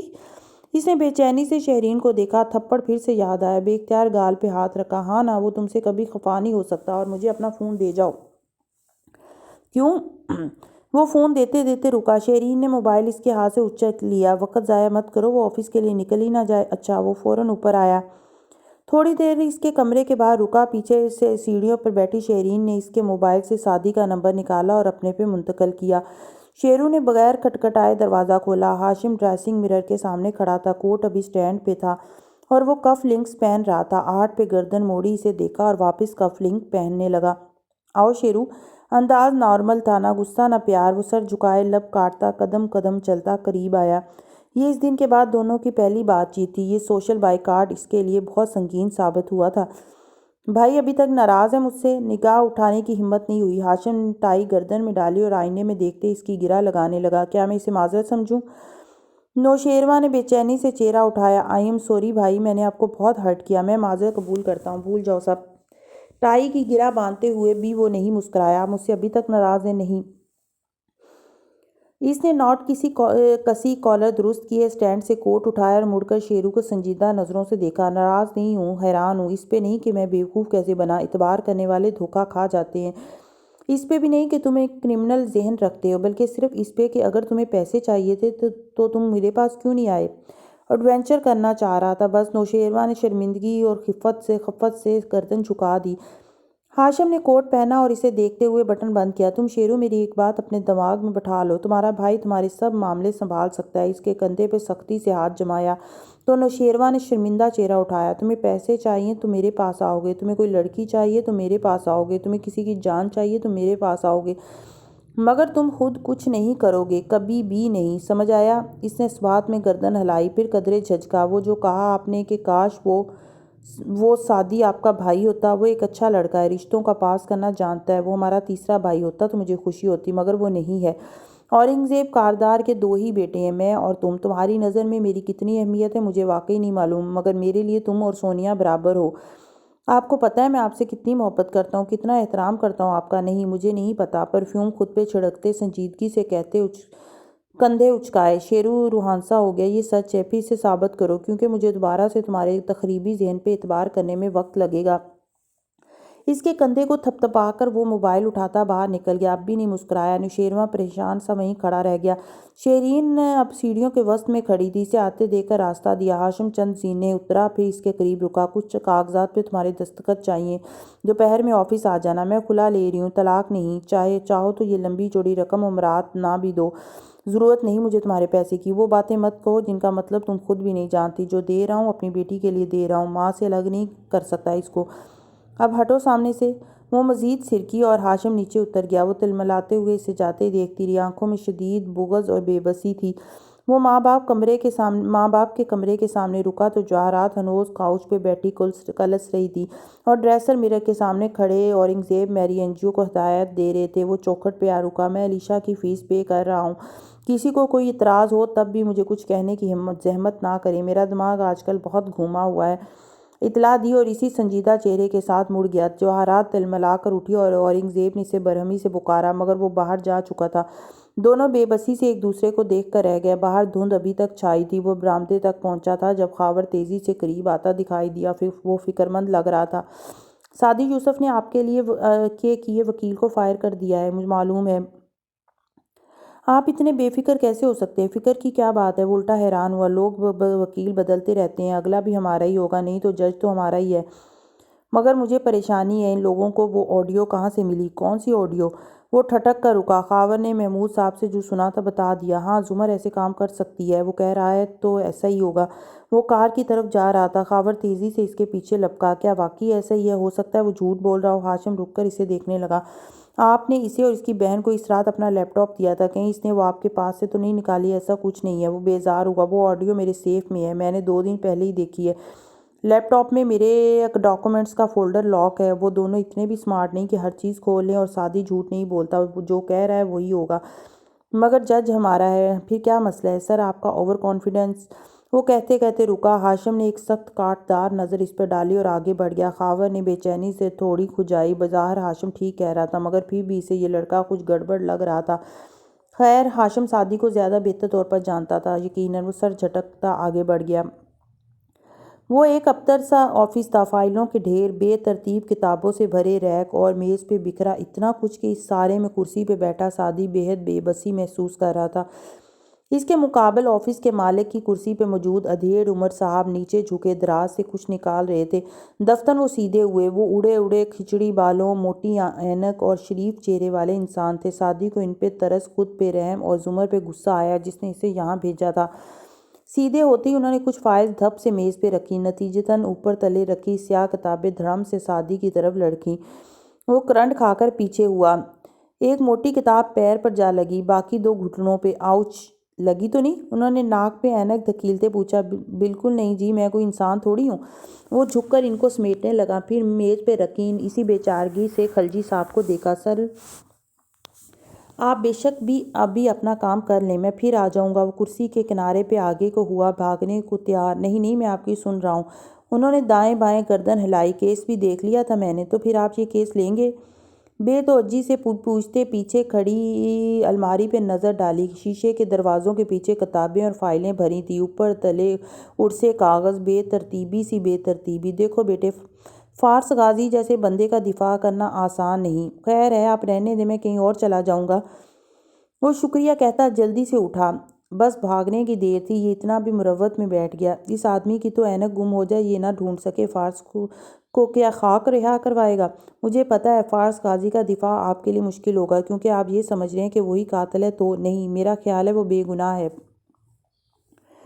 وہ جو بس مڑنے ہی والا تھا ایک دم ٹھہر کر انہیں دیکھنے لگا۔ جی ہاں نا، گناہ گار کا دفاع کرنا زیادہ آسان ہے، مگر بے گناہ کا کیس سوچ سمجھ کر لینا چاہیے، کیونکہ اگر ایک معصوم آدمی کا تم دفاع نہ کر سکے اور وہ جیل چلا گیا تو وہ بہت خطرناک ہو جاتا ہے۔ وہ آہستہ سے دوبارہ بیٹھا، آگے کو جھک کر حیرت اور الجھن سے ان کو دیکھنے لگا۔ آپ کو لگتا ہے کہ وہ بے گناہ ہے؟ باوجود پراسیکیوٹر زمر کے بیان کے؟ پراسیکیوٹر صاحبہ نے تو یہ بیان دینا ہی تھا، وہ سرکار بنام سجاد راؤ کی پراسیکیوٹر جو رہی ہیں۔ ویسے بھی مجھے بڑی حیرت ہے کہ تمہارے پچھلے وکیل نے اس کیس کا ذکر نہیں کیا۔ ابھی نکالے فائلز کے گٹھے کو اس کی طرف دھکیلا۔ اس سے قبل کہ کتابیں دوبارہ گرتیں، سعدی نے جلدی سے اسے واپس پش کیا۔ البتہ وہ ان کے چہرے سے اپنی بے چین نظریں نہیں ہٹا پا رہا تھا۔ یہ کون سا کیس تھا؟ یہ وارث غازی قتل سے کوئی 5 ماہ پہلے ختم ہوا تھا۔ میں اس میں ڈیفنس اٹارنی تھا اور زمر صاحبہ پراسیکیوٹر۔ ایک آدمی نے اپنی بیوی پر گولی چلائی، مگر ایسا کرنے سے قبل اس کے سامنے اعتراف کیا، اس کی پراپرٹی پہ قبضہ کرنے کا، اس کے ساتھ مزید کچھ زیادتیاں کرنے کا۔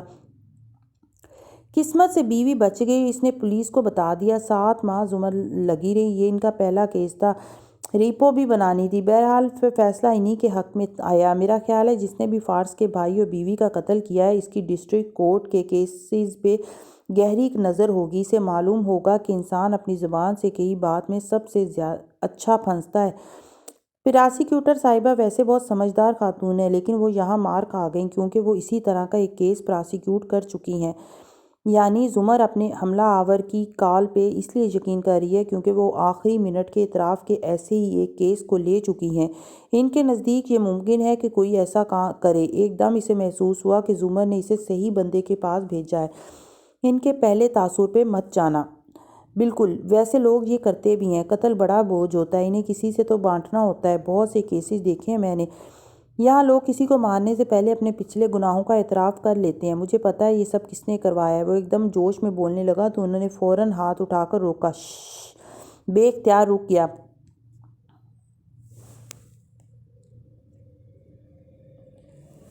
کیا وہ لوگ طاقتور ہیں؟ بہت زیادہ۔ اس کے گلے میں کچھ اٹکا۔ اور کیا تمہارے علاوہ کوئی اور بھی جانتا ہے کہ وہی اصل قاتل ہے؟ نہیں۔ تو پھر اپنا منہ سی لو۔ جی؟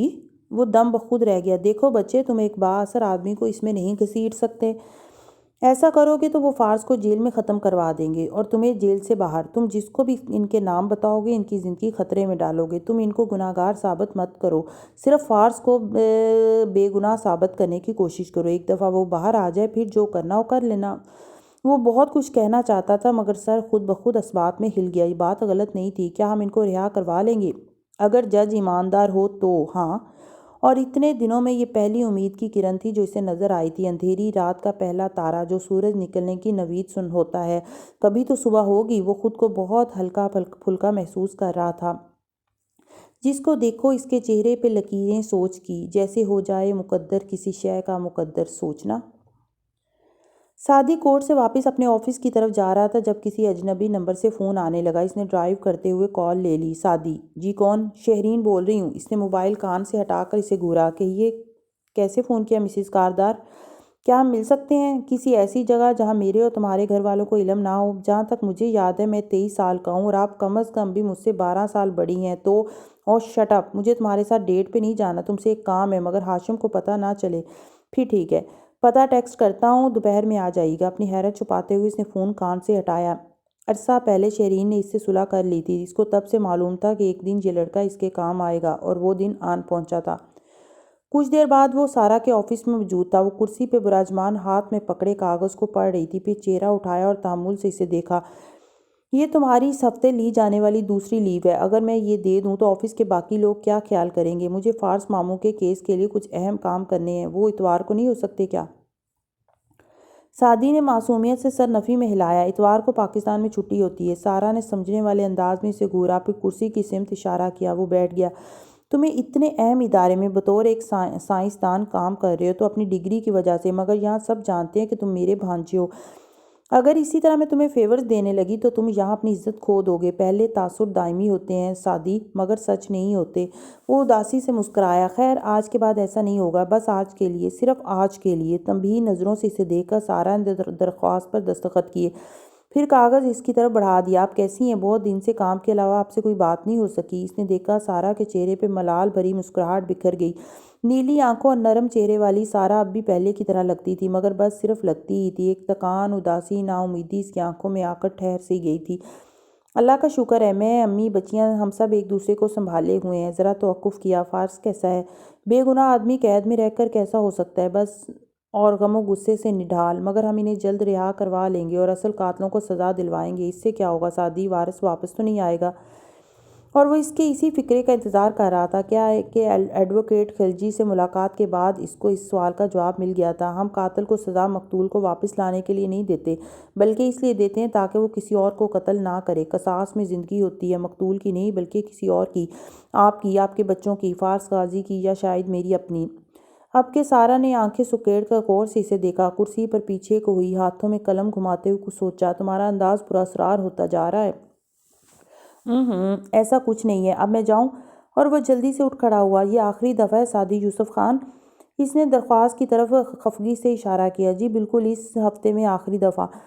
کاغذ اٹھائے اور تیزی سے باہر نکل گیا۔ سارا نہ چاہتے ہوئے بھی ہنس پڑی اور پھر سر جھٹک کر کمپیوٹر کی طرف متوجہ ہو گئی۔ اور جس وقت وہ وہاں سے نکل رہا تھا، اسی شہر میں کئی میل دور ہاشم اپنے آفس میں موجود فون پہ کہہ رہا تھا، کیسی ہو بچے؟ تمہارا پھر سے شکریہ۔ اپنے لاؤنج میں صوفے کے ساتھ کھڑی لینڈ لائن فون کا ریسیور کان سے لگائے ہنا اداسی سے مسکرائی۔ اٹس اوکے ہاشم بھائی، ویسے شیرو بھائی نے وہ ویڈیو شوٹ کہاں کی تھی؟ اس کا ایک کاٹیج ہے یوبیا میں، وہیں پہ۔ خیر فارس کا کیس کیسا جا رہا ہے؟ اس آڈیو سے کوئی فرق پڑا یا نہیں؟ بھائی کہہ تو رہا تھا کہ فرق پڑے گا۔ ویسے وہ کہاں سے ملی آڈیو؟ بظاہر سرسری سا پوچھا۔ زمر پھپھو نے نکلوا کر دی تھی، مگر یہ بات آپ کسی کو بتائیے گا نہیں، یہ فیملی سیکرٹ ہے، اس نے مدھم سا کہا۔ وہی جو بھائی نے بتایا تھا، زمر پھپھو کو بھی نہیں بتائیے گا کہ میں نے بتا دیا ہے۔ یہ بھی کوئی کہنے کی بات ہے کیا؟ وہ الٹا حیران ہوا۔ اس یقین دہانی پہ مسکرا دی۔ ہاشم بھائی آپ بہت اچھے ہیں۔ معلوم نہیں، خیر تمہیں ایک کام کہا تھا۔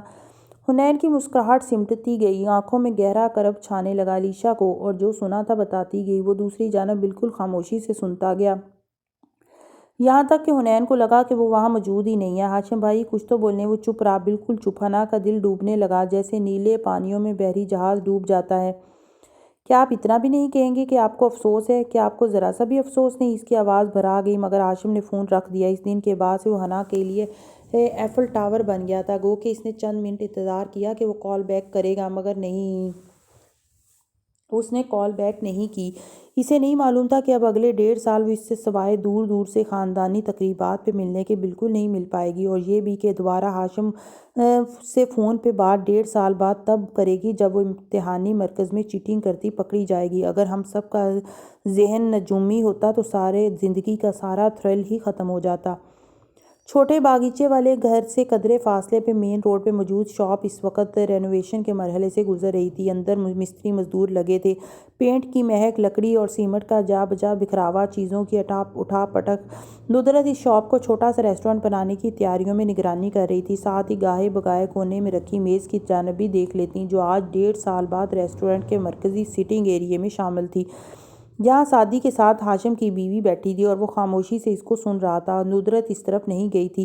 سعدی نے بتایا تھا کہ فارس کے کیس کے سلسلے میں اسے شہرین سے کوئی کام تھا، تفصیل کو رہنے دے، اور ندرت نے پھر پوچھا نہیں۔ شہرین ہاتھ باہم پھنسائے وقفے سے شانے جھٹک کر اور ابرو اچکا کر مدم بول رہی تھی، مجھے نہیں معلوم تھا آپ ہاشم بھائی سے اتنی عاجز ہیں۔ اتنی دیر سے تو بتا رہی ہوں کہ کس طرح وہ مجھ پہ ٹارچر کرتا ہے، شک کرتا ہے، مارتا ہے، اب بھی تمہیں لگتا ہے کہ مجھے عاجز نہیں آنا چاہیے؟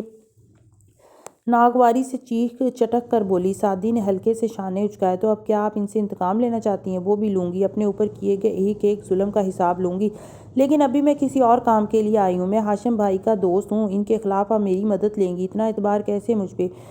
میرے تمام آپشنز میں تم سب سے زیادہ بھروسے کے قابل لگے مجھے۔ کسی پروفیشنل کو ہائر کیا تو وہ ہاشم کو بتا دے گا یا مجھے بلیک میل کرے گا، سو اس کا مطلب ہے آپ سے کچھ غلط ہوا ہے۔ اس نے جوس کا گھونٹ بھرتے ہوئے غور سے شہرین کو دیکھا، اس کا رنگ بدلا۔ ہرگز نہیں، یہ تو ایک مسئلہ ہے جس میں مجھے ہاشم پھنسا سکتا ہے۔ اب تک تو تمہیں اندازہ ہونا چاہیے کہ وہ مجھے ذلیل کرنے کے لیے کس حد تک جا سکتا ہے، اور اندازہ تو سعدی کو ہو رہا تھا۔ اس نے پہلے اتنی لمبی رام کہانی صرف اس لیے سنائی تاکہ جو وہ آگے بتانے جا رہی اس میں وہ خود بے قصور لگے۔ خیر وہ سنتا گیا۔ ہماری طلاق کے بعد بچی کی کسٹڈی مجھے چاہیے اور مجھے ہی ملے گی، لیکن اگر ہاشم کو میرے بارے میں کچھ بھی برا معلوم ہوا تو وہ سونی کو مجھ سے چھین لے گا۔ میرے کزن والی بات پرانی ہو گئی اور دب گئی۔ اب ایک اور مسئلہ ہے۔ کہتے کہتے وہ ذرا رکی، بالوں میں ہاتھ پھیرا، انگلیاں مروڑیں۔ آپ سے کیا ہوا ہے؟ گولف کلب میں کچھ عورتیں کارڈز کھیلتی ہیں، آئی سویئر میں ان میں شامل نہیں تھی، میرا مطلب وہ صرف ایک کارڈز گیم تھی، مگر میں نے کافی کچھ لوز کر دیا اس میں۔ اوکے، پھر؟ ان کے پاس کوئی رجسٹر، کوئی کمپیوٹر کارڈ، کچھ نہیں ہوتا۔ میں نے سارا پیسہ بعد میں پورا کر دیا، مگر اس شام کی CCTV فوٹیج ان کے کمپیوٹرز میں ہیں، اور اگر کلب میں کبھی کسی نے وہ ہاشم کو دے دی، گو کہ وہ ایسا نہیں کرتے، مگر میں رسک نہیں لینا چاہتی۔ ہاشم کو نہیں معلوم میں کتنی بڑی رقم ہاری تھی، اس کو رقم سے فرق نہیں پڑتا، مگر ہاشم کاردار کی بیوی گیمبلنگ کرتے ہوئے دکھائی دے، ایک اسکینڈل ہے، اس کی کتنی بدنامی ہوگی، اور کوئی بھی اسکینڈل مجھے میری بچی کی شکل دیکھنے سے تاعمر محروم کر سکتا ہے۔ آپ مجھ سے کیا چاہتی ہیں؟ تم اور تمہاری بہن ان چیزوں میں اچھے ہو، کلب کے ریکارڈ سے اس دن کی فوٹیج غائب کر دو، میں تمہیں کچھ بھی دینے کو تیار ہوں۔ اپنی بہن کو ایسے کلب میں لے کر نہیں جانے والا، سو میری بہن کا نام آئندہ اس معاملے میں نہیں لیں گی آپ، مگر آپ کا کام میں کر دوں گا، ڈونٹ وری۔ کیسے کرو گے؟ وہ متعجب ہوئی۔ یہ میرا مسئلہ ہے، آپ بے فکر ہو جائیں۔ ویسے ہاشم بھائی جیسے شاطر آدمی کو دھوکہ کیسے دے لیتی ہیں آپ؟ ہر شخص کی ایک کمزوری ہوتی ہے، اس کی بھی ہے۔ اسے لگتا ہے جن لوگوں سے وہ محبت کرتا ہے وہ اس کو کبھی دھوکہ نہیں دے سکتے، جیسے اس کی فیملی، جیسے کبھی میں تھی، اور جیسے اب تم ہو۔ وہ تم سے سچ میں بہت محبت کرتا ہے، کہتا نہیں ہے، مگر اسے تم شیرو کی طرح ہی پیارے ہو۔ سعدی نے ہوں سر جھٹکا۔ شہرین گہری سانس بھر کر پیچھے کو ہو بیٹھی، چہرے پر آئے بال پرے ہٹائے۔ تم جواب میں کیا لوگے؟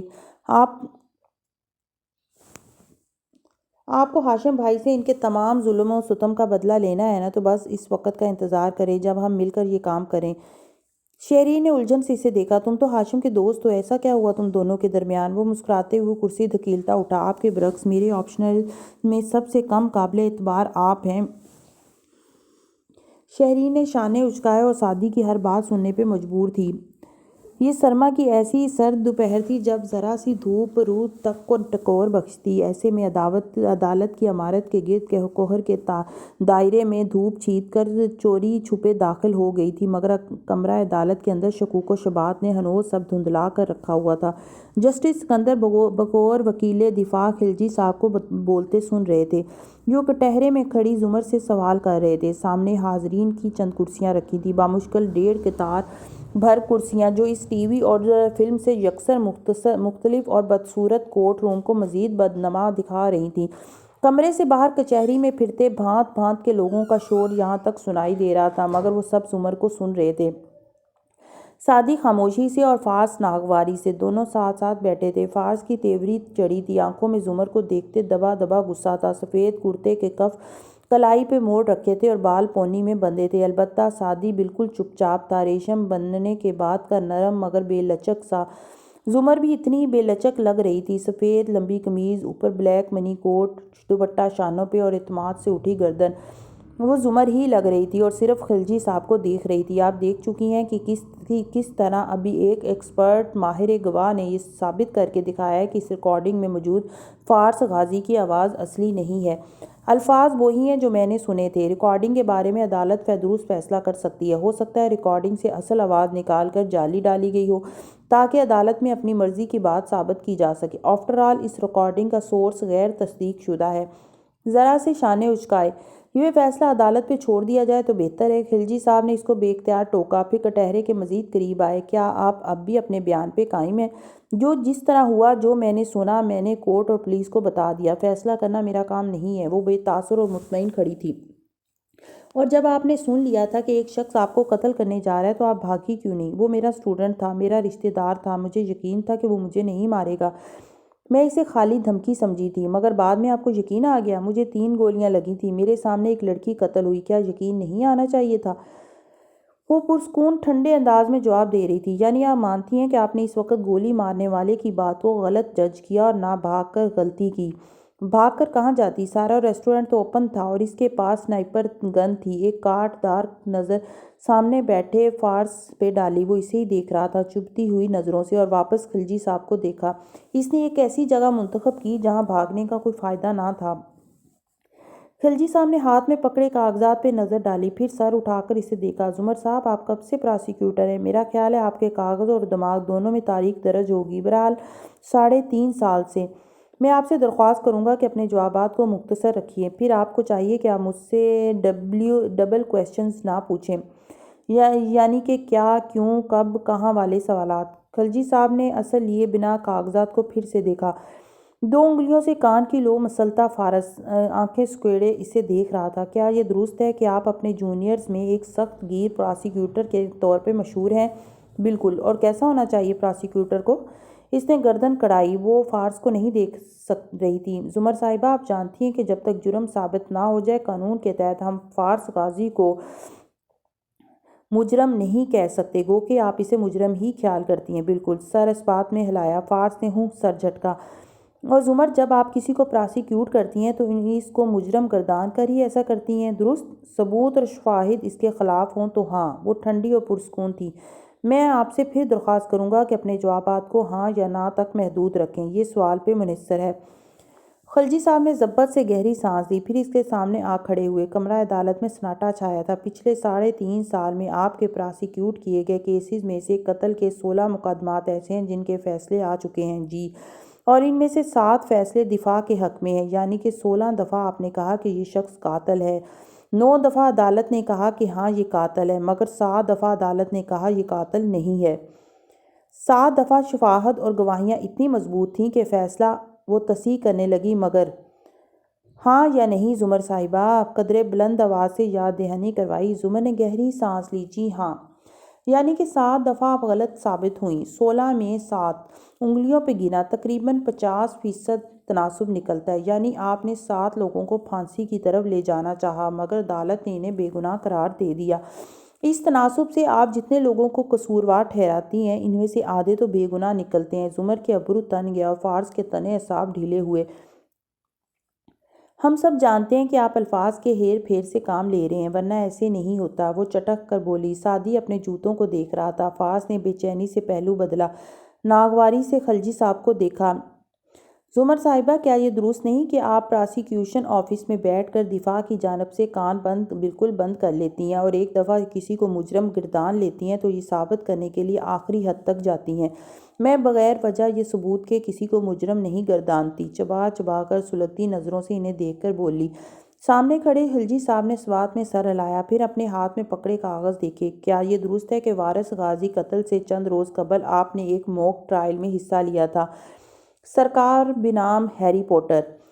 اور زمر نے بری طرح چونک کر سامنے بیٹھے سعدی کو دیکھا۔ اس نے گردن مزید جھکا دی۔ زمر کی آنکھوں میں بے یقینی، صدمہ، دھچکا، ہر شے ابھری تھی۔ جی ہاں۔ وہ دوبارہ خلجی صاحب کی جانب مڑی تو جیسے ڈھیروں غصے کو ضبط کر رہی تھی۔ اس میں آپ نے ہیری پوٹر کو سیڈرک ڈیگوری کا قاتل ثابت کروایا، کیا یہ درست ہے؟ وہ ایک موک ٹرائل تھا۔ گلابی پڑتی آنکھوں سے وہ کرائی تھی، مگر وہ اثر لیے بنا کاغذات کو پڑھ رہے تھے، جبکہ ہیری پوٹر کے چوتھے حصے میں درج اس واقعے کی تفصیل کے مطابق ہیری قاتل نہیں تھا، وہ ایک موک ٹرائل تھا۔ سختی سے کٹہرے کا جنگلہ پکڑے وہ ضبط کرنے کی کوشش کر رہی تھی۔ زمر، میرا آخری سوال۔ کاغذ سے چہرہ اٹھا کر انہوں نے سادگی سے پوچھا، کیا ہیری کو پراسیکیوٹ کرنے سے قبل آپ نے وہ چوتھا حصہ پڑھا تھا؟ وہ ایک موک ٹرائل تھا خلجی صاحب۔ اس کی آواز کانپی۔ اس چوتھے حصے کے مطابق ہیری بے گناہ تھا یا گناہ گار؟ اور فارس بے چینی سے سعدی کی طرف جھکا۔ وکیل کو منع کرو، اس کے ساتھ یوں نہ کرے، وہ ایک عورت ہے۔ سعدی نے نگاہیں اٹھا کر اسے دیکھا۔ اتنی ہمدردی تھی تو گولی کیوں ماری؟ فارس نے جواباً غصے سے اسے گھورا، کیا میں نے نہیں ماری تھی؟ تو اگر کوئی یہ ثابت کرنے کی کوشش کر رہا ہے تو کرنے دیں۔ اور پھر سے قدموں میں دیکھنے لگا، وہ تمہاری پھپھو ہے، اس نے گویا ملامت کی، اور مجھ سے زیادہ مضبوط ہیں، سہ لیں گی۔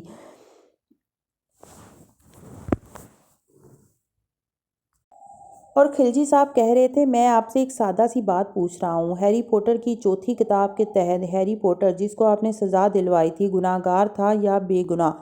لب بھینچے زمر نے سرخ ہوتی آنکھیں خلجی صاحب پر جمائیں۔ چند لمحے منتظر سی خاموشی چھائی رہی۔ بے گناہ، ایک لفظ بولا۔ جج نے قلم سے کاغذ پہ کچھ نوٹ کیا۔ خلجی صاحب دیٹس آل کہتے پیچھے کو ہٹے، مگر وہ ان سے پہلے پرس کندھے پہ ڈالتی نیچے اتری۔ سعدی کے قریب سے گزرنے لگی تو اس نے سر اٹھا کر دیکھا۔ زمر نے ملامتی کاٹ دار نظر اس پہ ڈالی اور آگے چلتی چلی گئی، یہاں تک کہ وہ کمرہ عدالت سے باہر تھی۔ کوئی اسے روک کے دکھائے تو اس کی ماں اسے روئے۔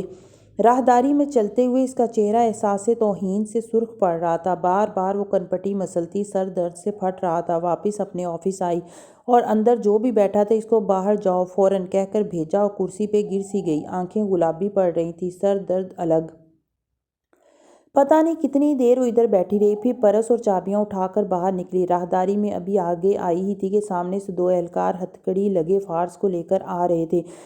اس کے ہاتھوں سے بندھی زنجیریں سپاہیوں کے ہاتھوں سے جڑی تھیں، سماعت ختم ہو چکی تھی۔ اسے قریب آتا دیکھ کر وہ رکا، گردن ترچھی کر کے سپاہیوں کو دیکھا۔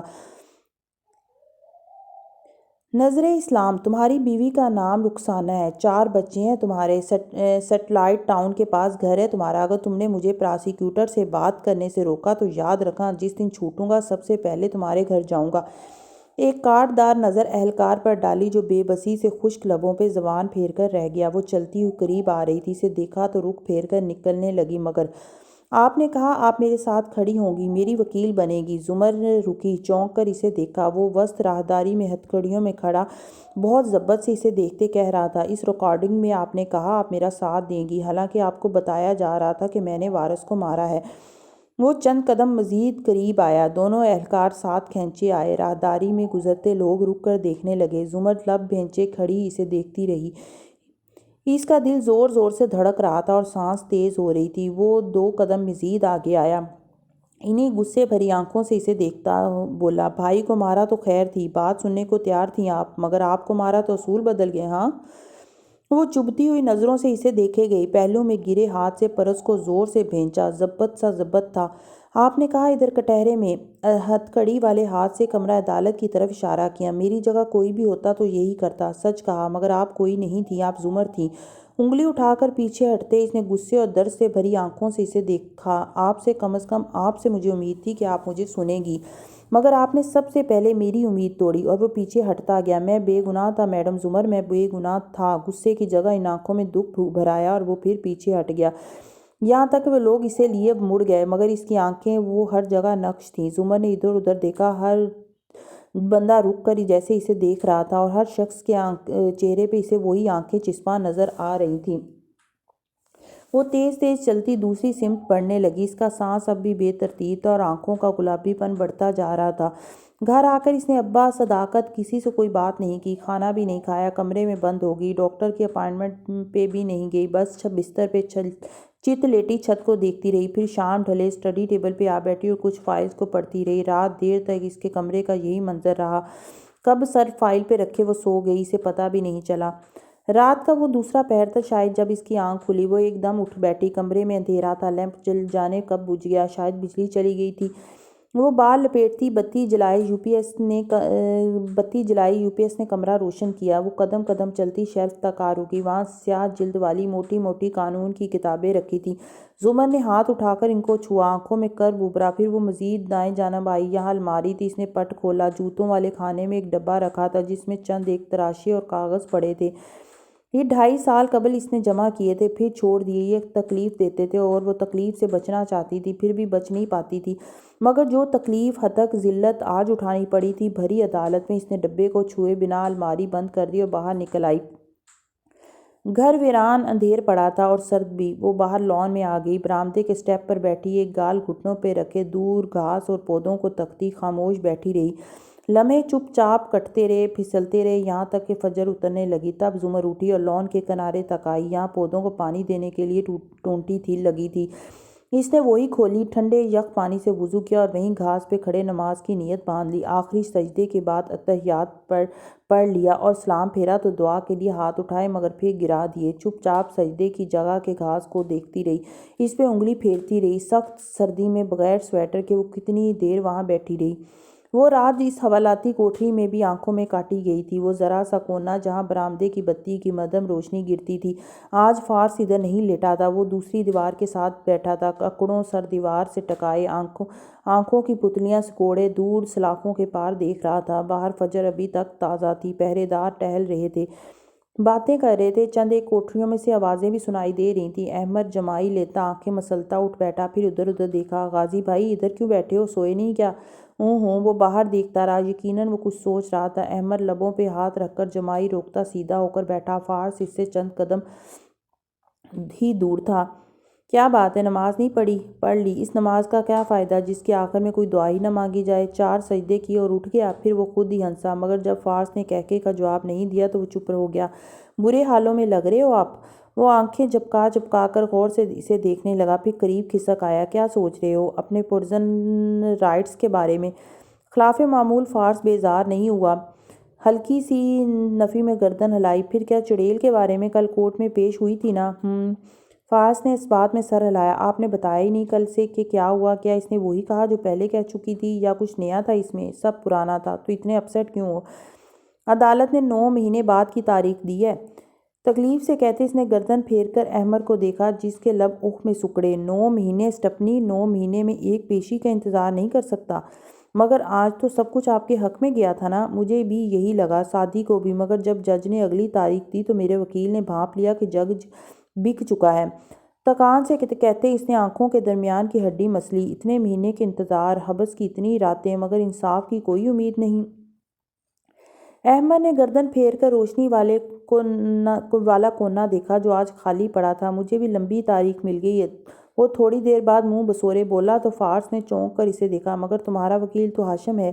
ہاشم اپنے والد کے مجبور کرنے پہ میرے لیے کوشش کر رہا تھا، مگر اسے اندر سے مجھ سے کوئی ہمدردی نہیں۔ شروع میں نے یوں ظاہر کروایا کہ بس میں رہا ہوا کہ ہوا، مگر اب تک اورنگزیب کاردار مجھے بھولنے لگے ہیں۔ پہلی دفعہ وہ بے فکرہ اور لاپرواہ نہیں لگا تھا، اسے جیسے اب واقعی فکر ہونے لگی تھی، مگر وہ اسے چھپانے کی سی کر رہا تھا۔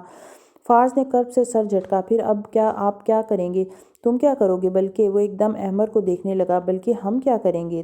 تو وہ جو ہنوز اداس بیٹھا تھا چونکا، پھر پیچھے کو ہٹا۔ ایسے کیوں دیکھ رہے ہیں مجھے؟ مشکوک انداز میں سے گھورا۔ فارس کچھ کہے بنا اس کو دیکھتا رہا۔ نہیں، بالکل بھی نہیں۔ احمد نے جلدی سے ہاتھ اٹھا دیے۔ میں وہ نہیں کرنے والا جو آپ سوچ رہے ہیں۔ میرے پاس ایک پلان ہے سٹپنی، اگر تم سننا چاہو تو۔ بالکل بھی نہیں، ہم ایسا کچھ نہیں کریں گے، عدالت پہ یقین رکھیں بس، بگڑ کر کہتا وہ پرے لیٹ گیا۔ فارس اسے دیکھ رہا تھا، اس نے گھبرا کے کروٹ بھی بدل لی۔ باہر فجر میں ایک ویران صبح کی روشنی گھلتی گئی تھی۔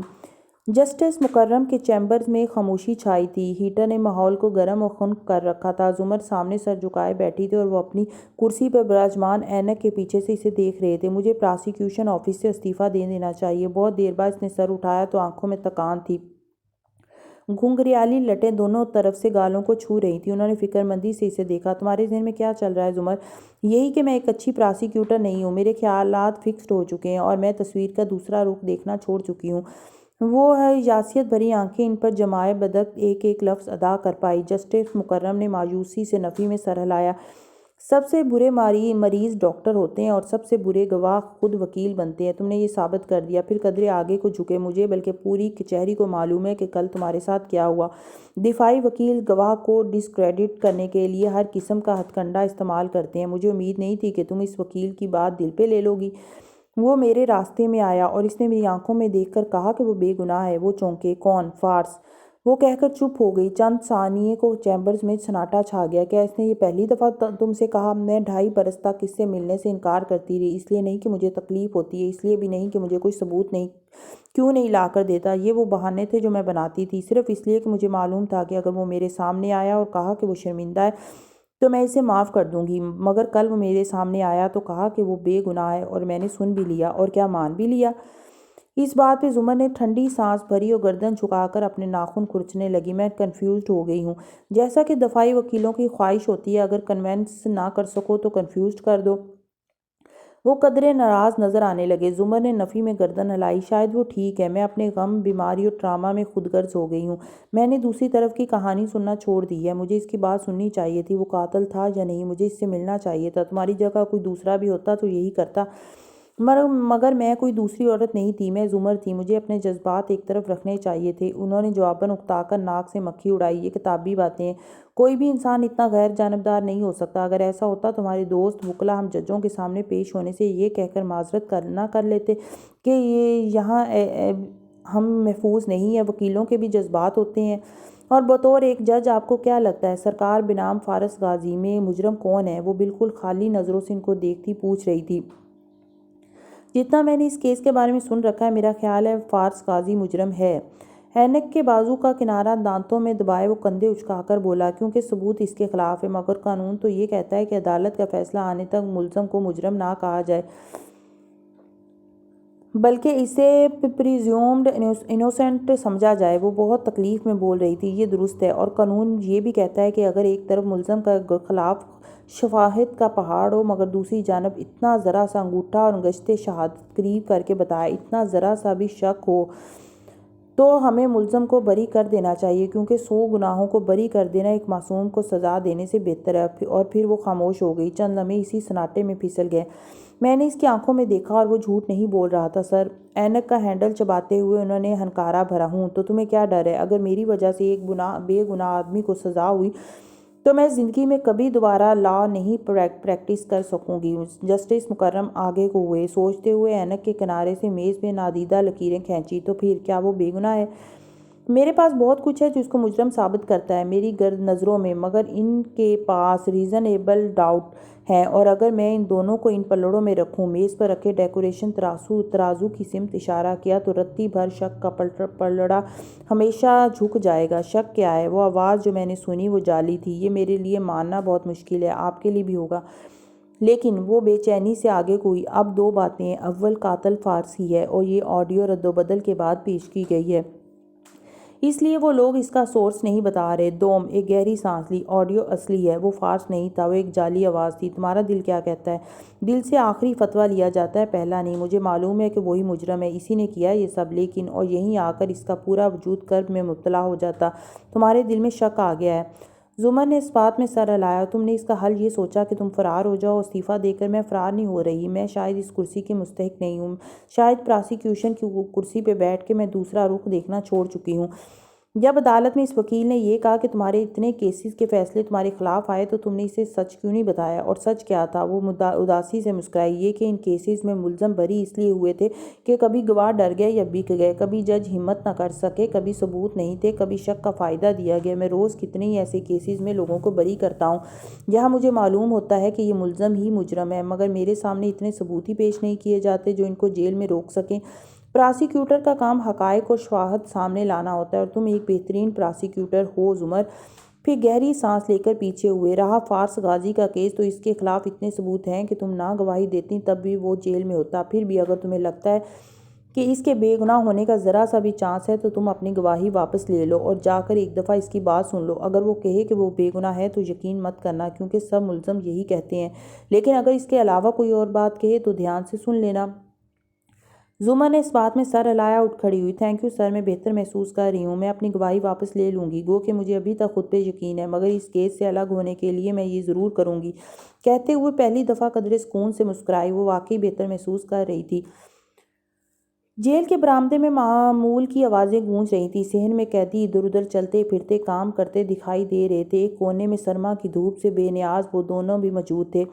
فاز ٹانگ موڑ کر دیوار سے ایک پاؤں لگائے کھڑا تھا اور احمد اس کے سامنے کھڑا سینے پہ بازو لپیٹے دھوپ کے باعث آنکھیں چندھیا کر اسے دیکھ رہا تھا۔ پریشان اور سٹپنی نہیں یار، احمد نے بے چینی سے سر جھٹکا اور پتلیاں سکیڑ کر دور سفید کپڑوں والے قیدیوں کو دیکھنے لگا۔ فاز نے اس کے آگے چہرے کے آگے ہاتھ ہلایا۔ مسئلہ ہے کوئی؟ ہاشم اس سماعت پہ نہیں آیا، ٹالے جا رہا ہے، اگلے ہفتے بھی معلوم نہیں آئے گا یا نہیں۔ اور ان ڈھیر سارے دنوں میں پہلی دفعہ وہ مایوس نظر آنے لگا تھا۔ ہاشم کے وعدوں پہ رہو گے تو یہی ہوگا۔ پھر ادھر ادھر سرسری سا دیکھا اور احمد کے قریب ہوا۔ مجھے یا تمہیں کوئی عدالت یہاں سے نہیں نکالے گی، اب بھی وقت ہے، میرے پلان کے بارے میں سوچو۔ احمد نے ہلکا سا اس بات میں سر ہلایا۔ فارس نے ہاتھوں میں پکڑا کاغذ کا ٹکڑا منہ میں ڈالا اور چباتے ہوئے گردن موڑ کر سامنے دیکھنے لگا۔ ایک اہلکار اسی طرف آ رہا تھا۔ تمہاری ملاقات آئی ہے غازی؟ اس نے فارس کو مخاطب کیا۔ کون ہے؟ کاغذ چباتے اکتاہٹ سے پوچھا۔ پراسیکیوٹر صاحبہ۔ کاغذ اس کے حلق میں پھنس گیا۔ ہلتے جبڑے رکے، چونک کر اسے دیکھا، پھر احمد کو۔ وہ بھی ایک دم سیدھا ہوا تھا۔ چڑیل آئی ہے آپ سے ملنے؟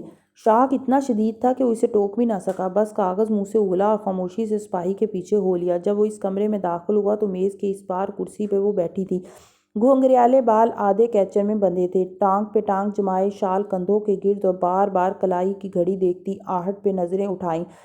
وہ چھوٹے چھوٹے قدم اٹھاتا آیا اور اس کے سامنے بیٹھا۔ بال ویسے ہی پونی میں تھے اور شیو ہلکی ہلکی سی نظر آ رہی تھی۔ Long time madam. آنکھیں سکیڑ کر اسے دیکھ رہا تھا۔ زمر نے سر کو ہلکے سے اس بات میں جنبش دی۔ لانگ ٹائم فارس، اور تیکھی نظریں اس پر مرکوز کر دیں۔ ہاتھ وہ گود میں رکھ لیے اور مٹھیاں ضبط سے بھینچ لیں۔ ذہن کے پردوں پہ وہی آوازیں گونجنے لگیں۔ میں تمہیں صرف ایک گولی ماروں گا زمر، آئی ایم سوری۔ اس نے ان تکلیف دہ یادوں کو ذہن سے جھٹکنا چاہا، مگر یہ آسان نہ تھا۔ دونوں آمنے سامنے بیٹھے تھے اور وہ اس کی آنکھوں میں دیکھتا منتظر تھا۔ میں تمہیں سننے آئی ہوں، تم 2.5 سال سے یہی درخواست کرتے رہے ہو نا، تو اب میں یہاں ہوں، کہو جو بھی کہنا ہے۔ فارس کے لبوں پہ تلخ مسکراہٹ بکھری۔ دیر کی آپ نے آنے میں، اب مجھے آپ کے قانون سے کوئی امید نہیں رہی۔ وہ خاموشی سے اسے دیکھے گئی۔ بتاؤ کیا کہنا ہے مجھے آپ سے؟ وہ ہاتھ باہم ملا کر میز پر رکھے آگے کو جھکا اور چبا چبا کر ہر لفظ ادا کیا۔ یہی کہ میری بیوی کی موت کی ذمہ دار آپ بھی ہیں۔ آپ کو چاہیے تھا کہ آپ اس کا ہاتھ پکڑتیں اور وہاں سے بھاگ جاتیں۔ آپ کو اسے بچانا چاہیے تھا، اس کی حفاظت کرنی چاہیے تھی، مگر اپنی دوسروں کو قائل کرنے کی مہارت پہ یقین کر کے آپ نے اسے بھی نقصان پہنچایا اور خود کو بھی۔ زمر اب کوہنی کرسی کے ہتھے پہ رکھے انگلی تھوڑی تلے جمائے اسے دیکھ رہی تھی۔ میرے پاس اپنے دفاع میں کہنے کو کوئی لمبی چوڑی بات نہیں ہے، دل اچاٹ ہو گیا اس قانون سے۔ صرف اتنا کہوں گا کہ 3 سال آپ کے شہر میں گزارے۔ اتنا تو جانتی تھی آپ مجھے کہ ایک دفعہ میری بات سن لیتی، اتنا تو یاد رکھتی کہ آپ میری ٹیچر تھیں، ایک دفعہ تو تصویر کا دوسرا رخ دیکھتی۔ وہ پھر رکا کہ شاید وہ کچھ بولے، مگر وہ چپ چاپ سن رہی تھی۔ ناک کی لونگ ہنوز دمک رہی تھی۔ فارس نے اس لونگ پر نظریں جمائیں تو لہجے کی کڑواہٹ ظاہر ہونے لگی۔ صاحب قدرے ڈھیلے پڑے، مجھے قاتل سمجھتی ہیں تو سمجھے میڈم، جو دل میں آئے سمجھے، مگر ایک دفعہ میرے کیس کو ضرور دیکھیں، اور وہ بھی خود دیکھیں۔ وہ واپس پیچھے ہو گیا ہوا۔ کچھ کہیں گی نہیں آپ؟ اب کہ اس کا لہجہ دھیما تھا، نرم تھا۔ میں کہنے نہیں سننے آئی تھی، کیونکہ اگر کہنے پہ آئی تو آواز باہر تک جائے گی۔ وہ گہری سانس لیتی ٹھنڈے انداز میں اٹھ کھڑی ہوئی، سپاٹ نظروں سے اس کی آنکھوں کو دیکھا۔ یقیناً تم کہہ چکے ہو جو کہنا تھا، سو ملاقات ختم ہوئی۔ کرسی دھکیل کر دروازے کی طرف بڑھ گئی۔ فارس نے بے حد تکلیف سے اسے جاتے دیکھا اور پھر آنکھیں میچ کر گردن جھکا دی۔ جب وہ واپس آیا تو احمد صحن کے اس کونے میں منتظر سا ٹہل رہا تھا۔ اسے آتے دیکھ کر بے چینی سے لبکا۔ کیا کہہ رہی تھی چڑیل؟ امید اور خوشی سے اس نے پوچھا۔ وہ اپنے ضمیر کو مطمئن کرنے آئی تھی، ورنہ اسے اب بھی یقین ہے کہ میں مجرم ہوں۔ احمد کی آنکھوں میں الجھن بھری۔ مگر کیا کہا تھا اس نے؟ کچھ نہیں، کیونکہ اگر اب وہ کہے گی تو آوازیں باہر تک جائیں گی۔ وہ دیوار سے کمر لگا کر کھڑا ہو گیا۔ انداز ڈھیلا ڈھالا سا تھا، لیکن وہ آئی تو صحیح نا، آہستہ آہستہ ہی انسان پگھلتا ہے۔ وہ پھر نہیں آئے گی اسٹپنی، مجھے ایک موقع ملا اور میں نے وہ گنوا دیا، اسے قائل نہیں کر سکا میں۔ وہ گردن موڑ کر آنکھیں سکیڑے دھوپ کی سمت دیکھنے لگا۔ امید کی کرنیں اب سورج سے بھی نکلنا بند ہو گئی تھیں، لیکن چڑیل کو چاہیے تھا کہ اگر تم نے ایک دفعہ پھر اس کو چڑیل کہا تو میں اپنا ہاتھ تمہارے جبڑے تک لے جانے پہ مجبور ہو جاؤں گا۔